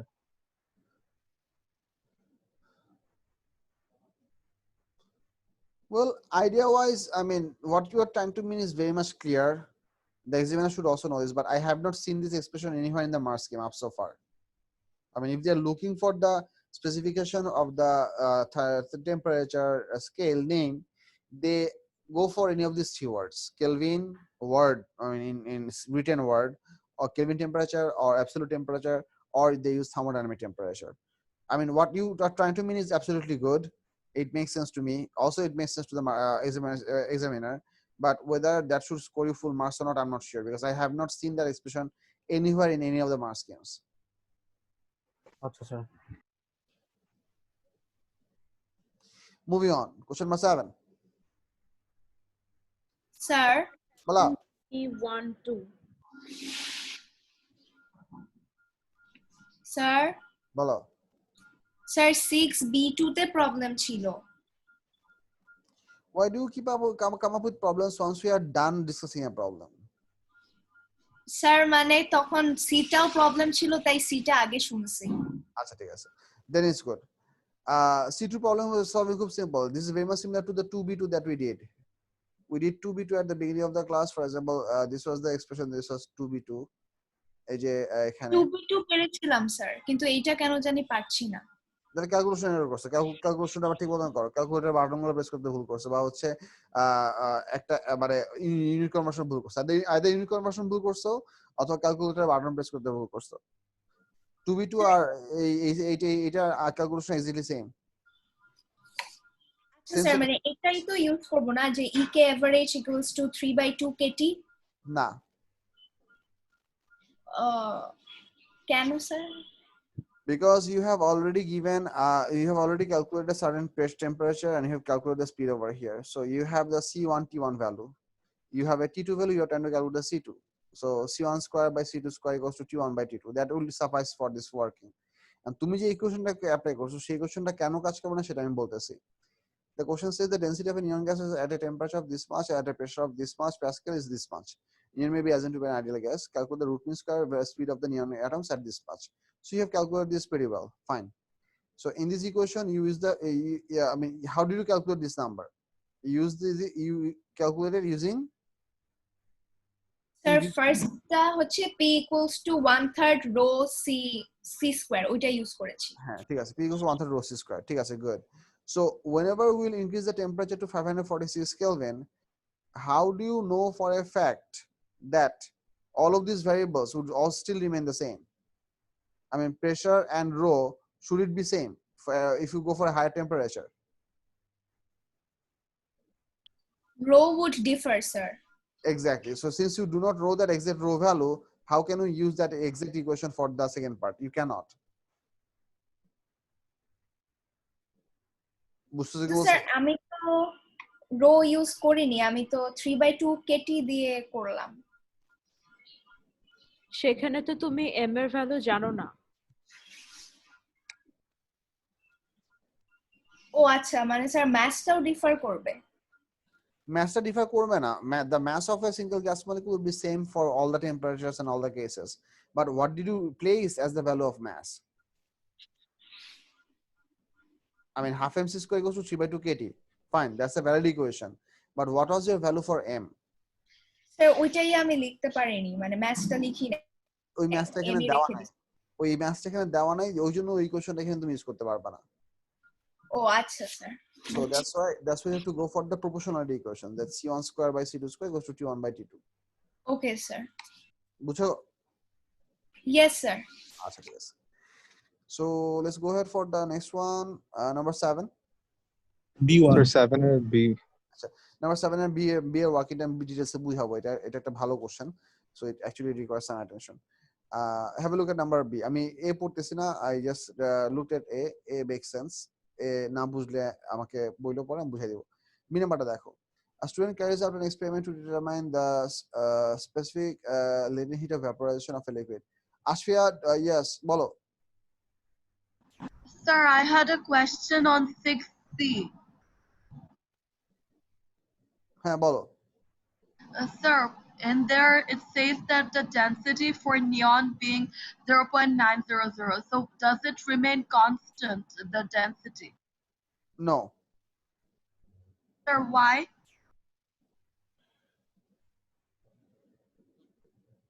the question says that such the effect, if any, on the root mean square speed of the changing the density at constant temperature. So the question is already specifying that we're going to change the density, and we're trying to figure out would that affect the root mean square speed or not. So if you so the question you asked me that does the density changes, the question specifies that it does change. So we will be emphasizing on the temperature rather than the density because it says constant temperature in the question. No, it's not about, it's not, I mean, it's not because of the temperature. We have to consider the implication of the equation that defines the ideal gas behavior. I mean, what I did show over here, that the pressure was given by 1/3 rho c square. Here, pressure is not a constant. So you cannot assume that these two things would actually be inversely proportional or directly proportional. You cannot say that. That was the logic. I cannot say that it was universally proportional. Exactly. বুঝছো? Gee, sir, thank you. Sure, no problem. আচ্ছা, 7b টা দেখি। A student carries out an experiment to determine the specific latent heat of vaporization of a liquid. Some liquid in a beaker is heated electrically as shown in figure 3.1. So we have the beaker, we have the heater, the wires go into the electrical circuit. Energy is supplied at a constant rate to the heater. When the liquid is boiling at a constant rate, the mass of the liquid is evaporated in 5 minutes is measured. The power of the heater is then changed and the process is repeated. Data for the two power ratings are given in figure 3.2. All right, suggest how it may be checked that the liquid is boiling at a constant rate. We can say that the B1 is pretty simple. B1, and the idea is of B1 is sir that B1 এর আসলে marks স্কিমে যেটা বলছে সেটা clear লাগে না কেন জানি। হ্যাঁ B1 টা আলাপ করা শুরু করতেছি শুরু।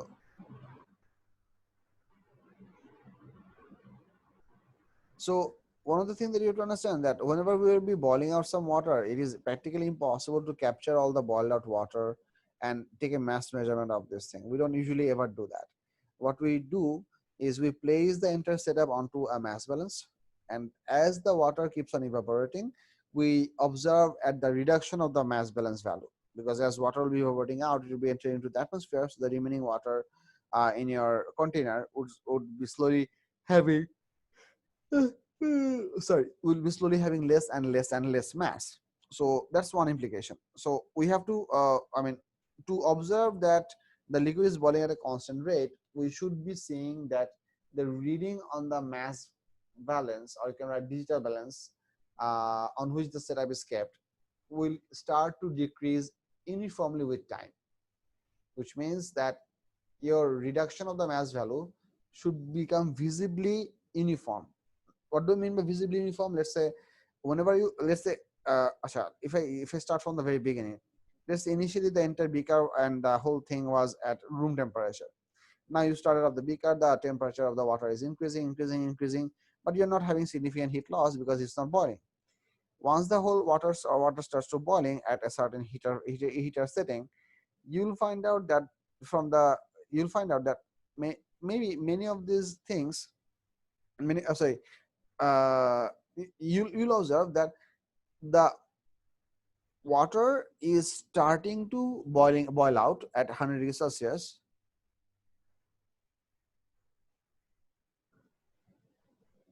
Yes, but the reduction amount of your the reduction of mass that is shown in your mass balance, that might not as well be uniform. And as time will go by, after a little, you'll see that the reduction of masses are pretty much uniform with respect to time. So which means that as time goes by, you're gonna be seeing equal amount of change. If you wonder what does that even mean, I mean, it might change, like let's say at a certain value, let's say 0.06 gram for every single reading, or after every second. Once you see this kind of a pattern that got developed, then you can say that the boiling rate has become uniform. Sir এটা কেন হচ্ছে? মানে boiling rate uniform কেন হচ্ছে? Yes, sir. Because we are gonna when the boiling rate will become uniform, we're gonna reach a state of dynamic equilibrium. What do I mean by dynamic equilibrium? This is what I mean. We'll be providing heat from the electric heater into the boiling mechanism, into the beaker. Part of that heat would be absorbed by the water and it will be converted into steam, and part of the heat will be lost to the surrounding because the surrounding is supposed to be cooler. Whenever the rate of boiling becomes uniform, it means that at that state you have a constant rate of for a constant rate of heat supply. Now at that value you are supplying heat at a constant rate, you are losing heat at a constant rate, and you are boiling the water at a constant rate. For example, let's say মনে করো তোমার মনে করো তোমার হিটারের পাওয়ার হচ্ছে মনে করো 1000 watt, and তুমি যত ইনিশিয়ালি তোমার ওয়াটার টেম্পারেচার যখন রুম টেম্পারেচারের কাছাকাছি ছিল তখন তখন তোমার পুরো সেটআপের টেম্পারেচার ছিল অনেক কম. So because the temperature of the whole setup was lower, so much heat was not lost to the surrounding. Most of the heat was used up to actually increase the temperature, and that's what is happening. So as the temperature of the whole setup slowly gets bigger and bigger, the heat loss rate to the surroundings slowly becomes higher and higher and higher, which means as time goes by, slowly you will be losing more portion of your supplied heat. Slowly you will be losing more portion of your supplied heat into the atmosphere, and less portion will be used up to actually heating up the liquid or boiling the liquid. But if you apply the heat for long enough, there will come a dynamic equilibrium point. Dynamic equilibrium because now you will have the same proportion of division of your heat. Let's say when the water boil would become uniform, you're gonna have a specific portion. Let's say when the whole equilibrium thing happens, you might as well have a situation let's say 800 watt of power is being used to boil up the steam, and let's say 200 watt of heat is being wasted to the surrounding, and you're gonna be able to maintain that whole behavior till all of your water is not boiled. That will happen as long as your heater is kept turned on. Okay, sir. So টুতে বলছে why the rate of evaporation is determined for two different power ratings. আচ্ছা এই পার্টটা আমি খুব ভালো করে বোঝাচ্ছি. What I need to understand that for both of these power ratings, the operating temperature of the beaker would be how much? Kids, just one. 100 degrees Celsius. That is correct, but do you understand this information?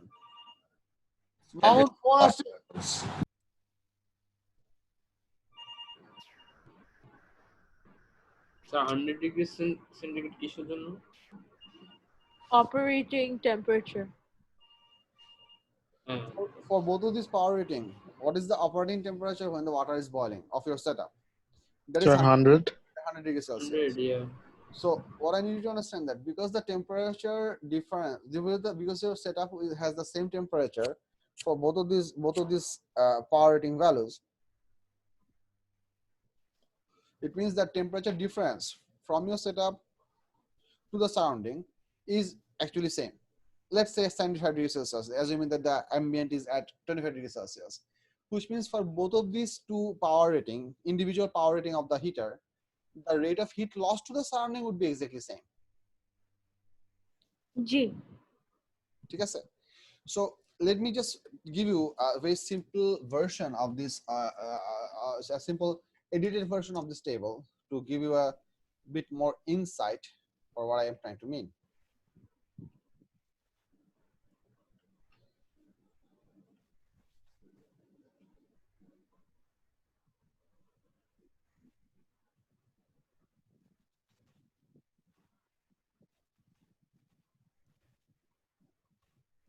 তোমাদের চ্যানেলে কি আমি ওই ভিডিওটা share করছিলাম যে what makes a good teacher? না. Or 5 principles to teach really good math? No, I don't think so.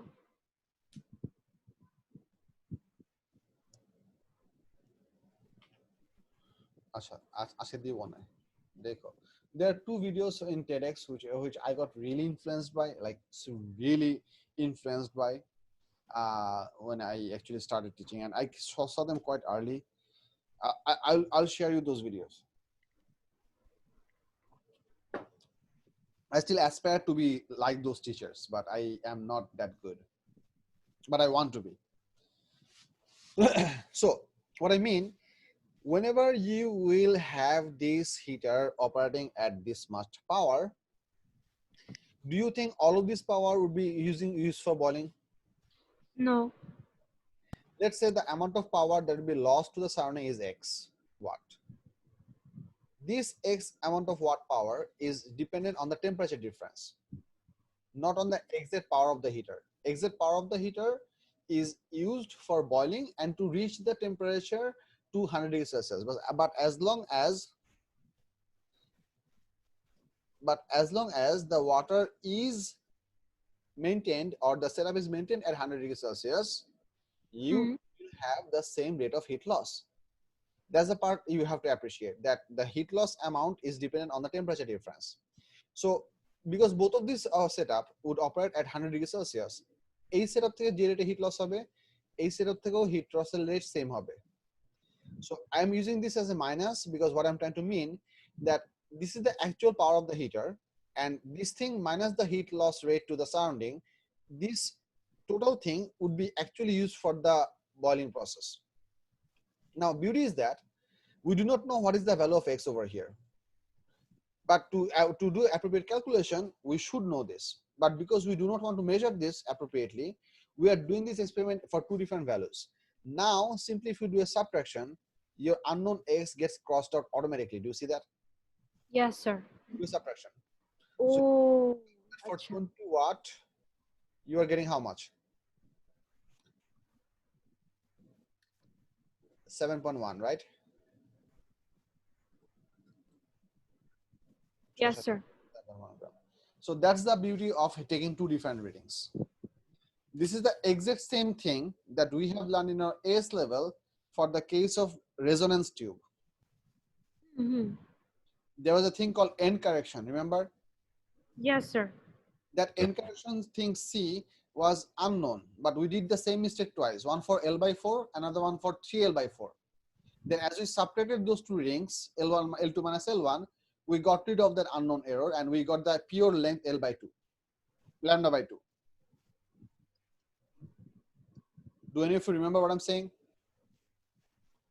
Yes, sir. For those Stationary wave tubes, yeah. For those who don't remember, I'll help you remember. Sir, G star একটু repeat করেন তো। না আমি জি star বের করতে যাচ্ছি না, কারণ একটু আমি ক্লাস শেষ করে তুমি একটু ভিডিও থেকে দেখো, আমি একটা জিনিস দেখাই, try to understand this part. আমি পুরোটা আবার রিপিট করতে যাচ্ছি, but if you have specific question you can ask me. Sir পাওয়ারটা তো ওয়াটে আছে, ওটা তো এনার্জিতে নাই, তাহলে কেন সেপারেট করছি? আর আরেকটা ইউনিট তো ম্যাসে, মানে জিনিসটা একটু কনফিউজিং লাগতেছে। It would have been in joule if you consider the total amount of heat loss in a specific amount of time. It is in power if you consider the amount of energy loss every second.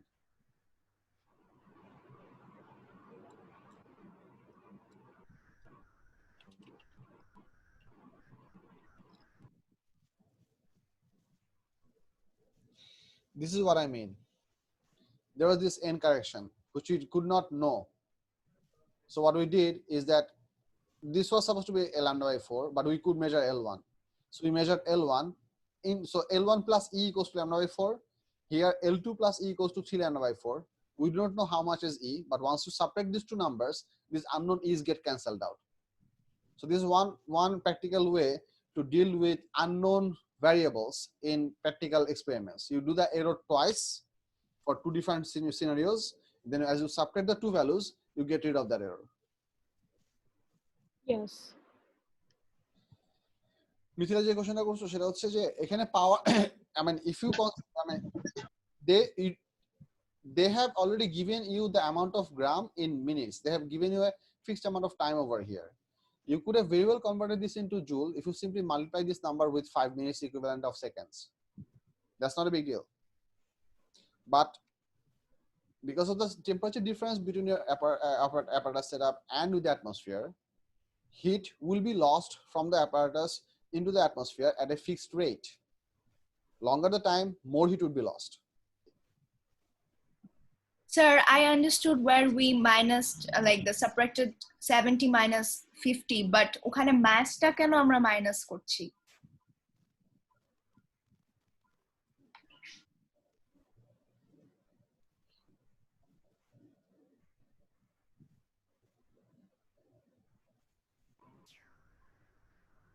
হ্যাঁ sir, মানে আপনি এখানে কম্পারিজনটা কিভাবে করলেন ওইটাই ধরতে পারছি।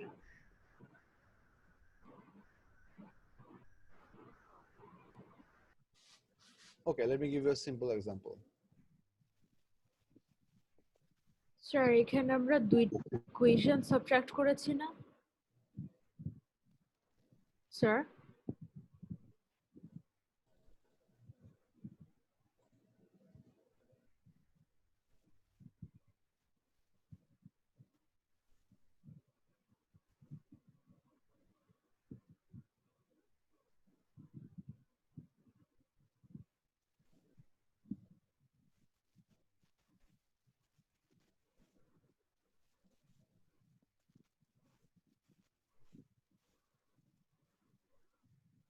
মনে করো এটা হচ্ছে কাচ্চির plate.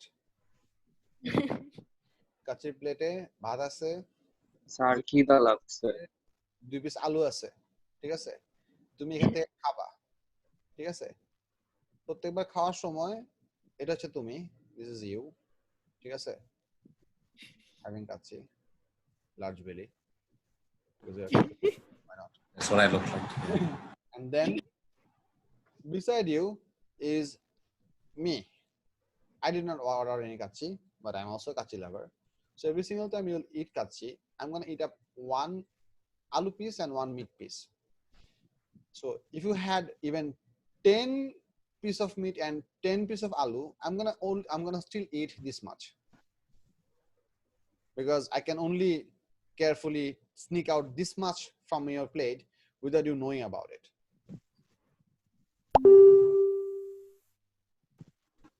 So if I want to make a measurement that exactly how much kachi did you pay for and how much kachi did you actually consume, what do you need to do?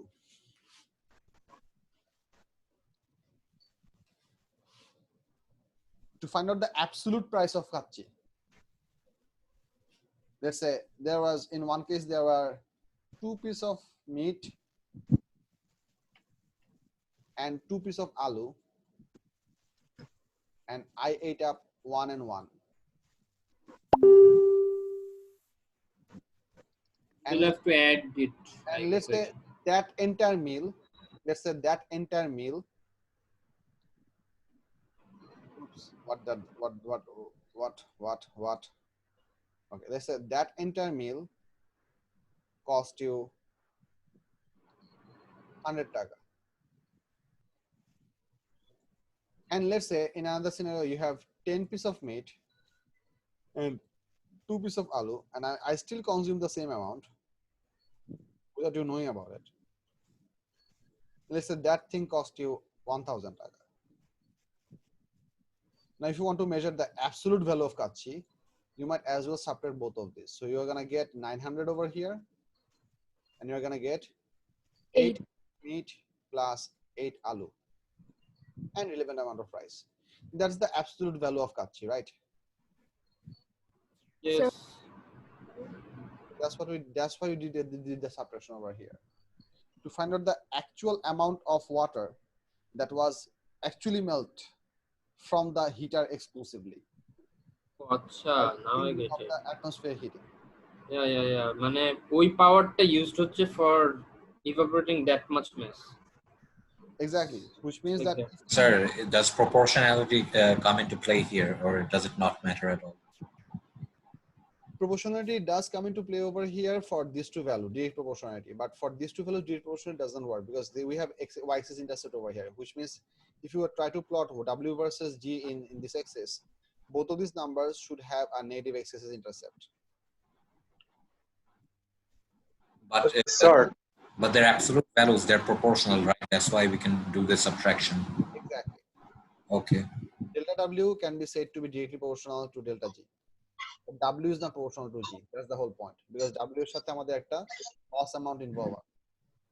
Okay, sir. Yeah, someone else said, sir.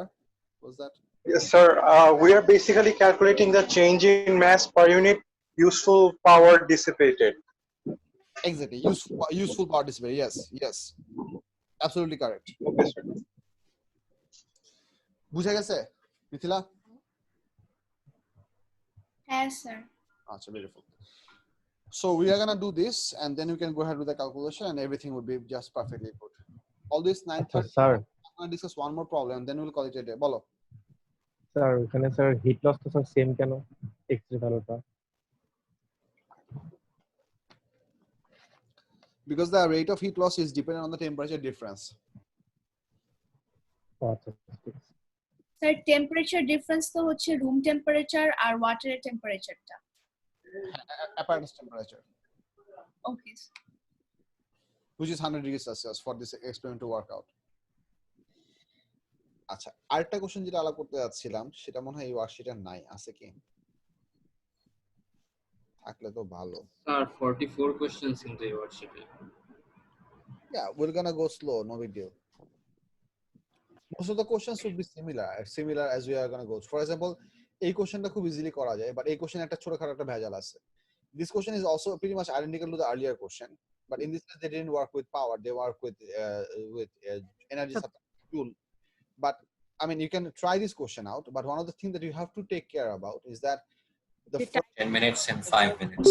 10 minutes, the second measurement was done for 5 minutes. So if you want to do the subtraction, you essentially either have to divide this row by 2 to make this 2 time interval equal so that you can subtract, or you have to multiply this entire row by multiply this row by 2, lower row, so that you have the same time interval, and then you can subtract. You cannot subtract dissimilar amount of time interval information.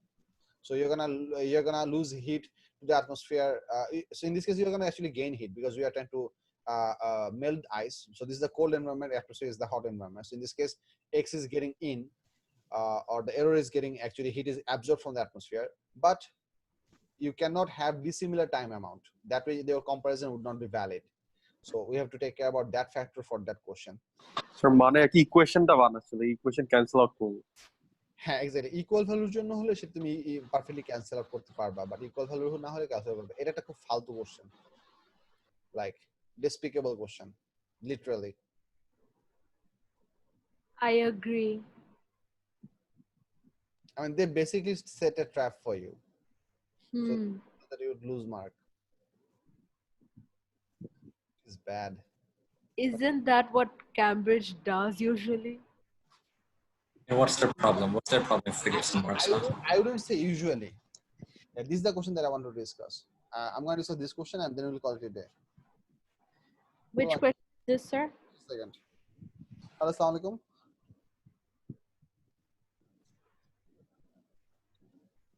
জি ভাই, আমি Fazal sir বলছিলাম জি, কিন্তু আমার class চলছে, আমি ক্লাসের পরে একটু আপনাকে কল ব্যাক করি।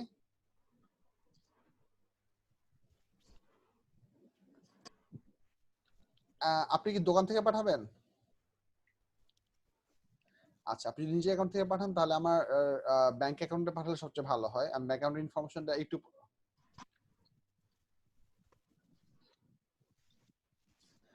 আচ্ছা তাহলে আপনি আমাকে বিকাশ থেকে পাঠাই দেন, I will manage it from there. হ্যাঁ, অ্যাকাউন্টে পাঠাতে পারবেন। Thank you very much.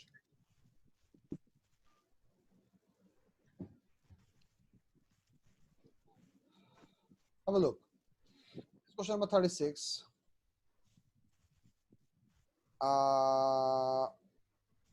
This part is basically heavy, so theoretical ideas. You can try and solve this. Have a look at number B.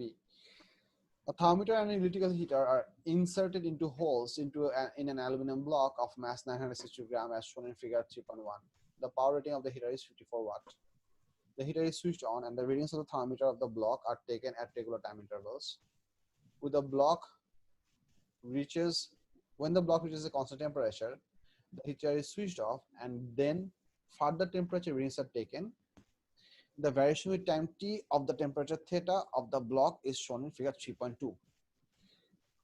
Try and understand the implication of this graph very carefully. Like, I mean really carefully. Have a look at the description.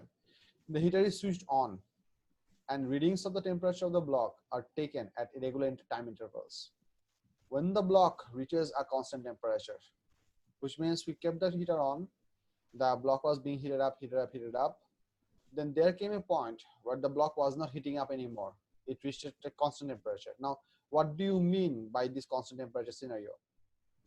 What do you mean by this? What is actually happening inside the block? Temperature no longer increases. Yeah, but what does that mean in terms of heat transfer process?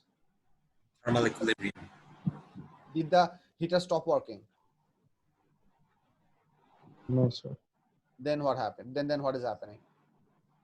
Thermal equilibrium. So thermal equilibrium. It means thermal equilibrium, which means at this point, the amount of heat energy that is being supplied to the block is the same amount of heat energy that that is being lost from the block.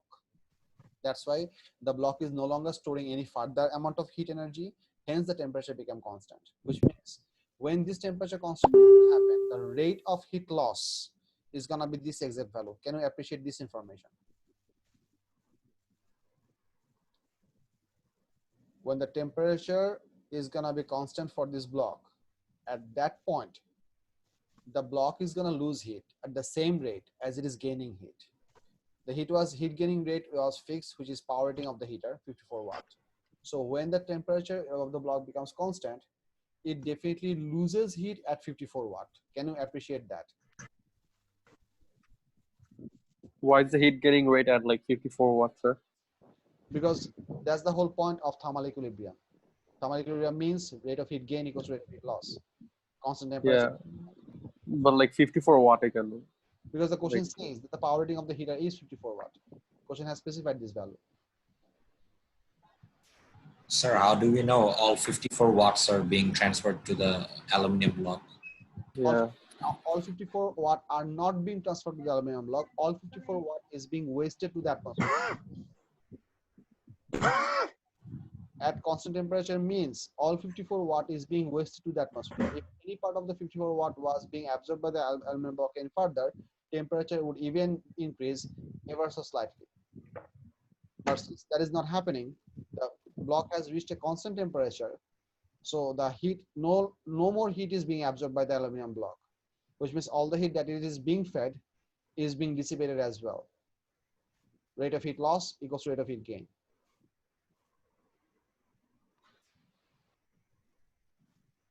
Sir ব্লকটা যে melt করছে না এটা কিভাবে বুঝবো কারণ melting এর সময় তো কনস্ট্যান্ট থাকে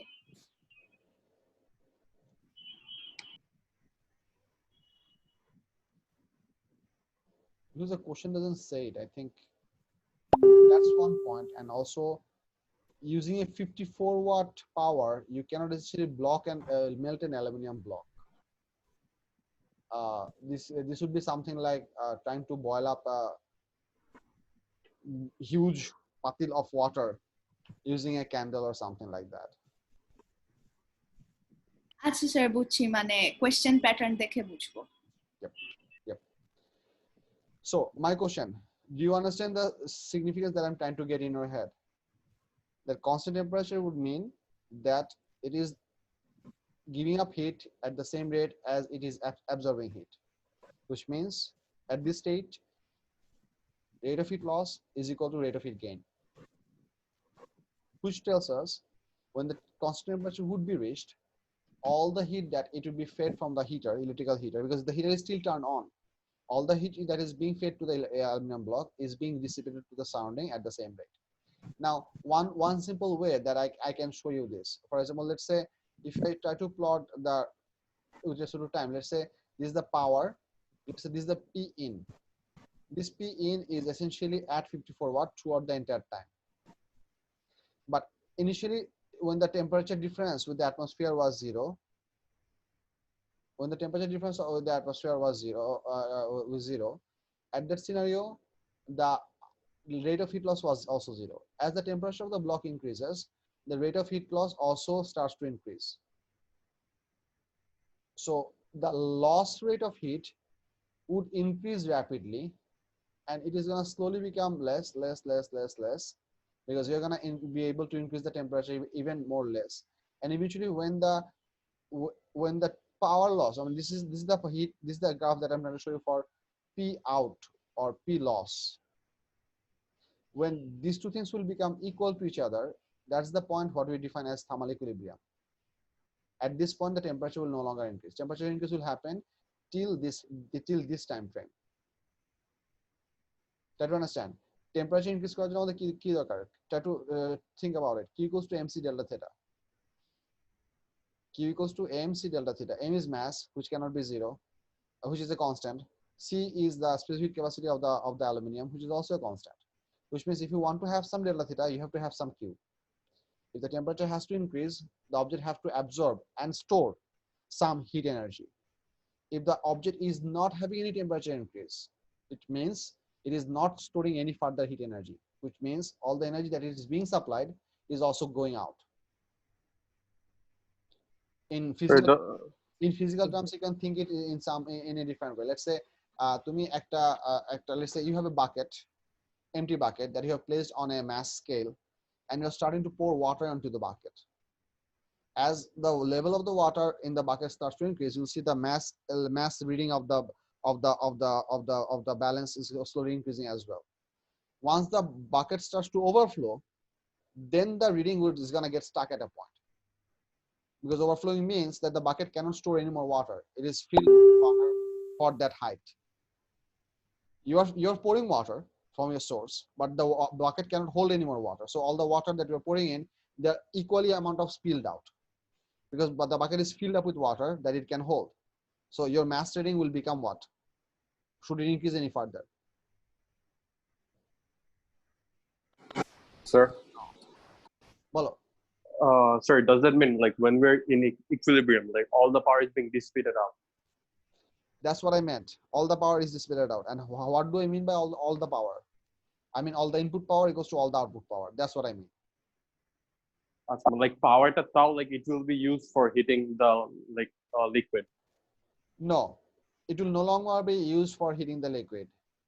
পুরোটাই বের হয়ে যাবে। পুরোটাই বের হয়ে যাবে। আচ্ছা আচ্ছা।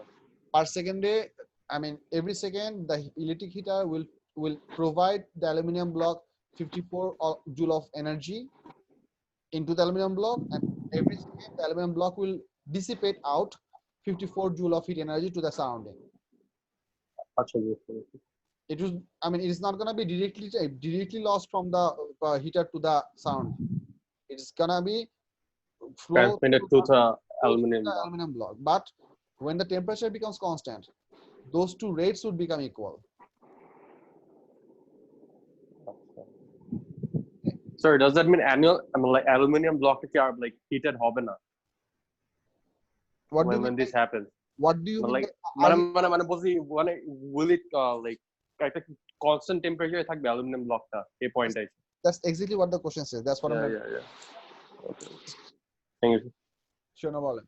So I'm reading the same paragraph once again. The heater is switched on and readings of the temperature of the block are taken at regular intervals. When the block reaches the constant temperature, the heater is switched off and then further temperature readings are taken.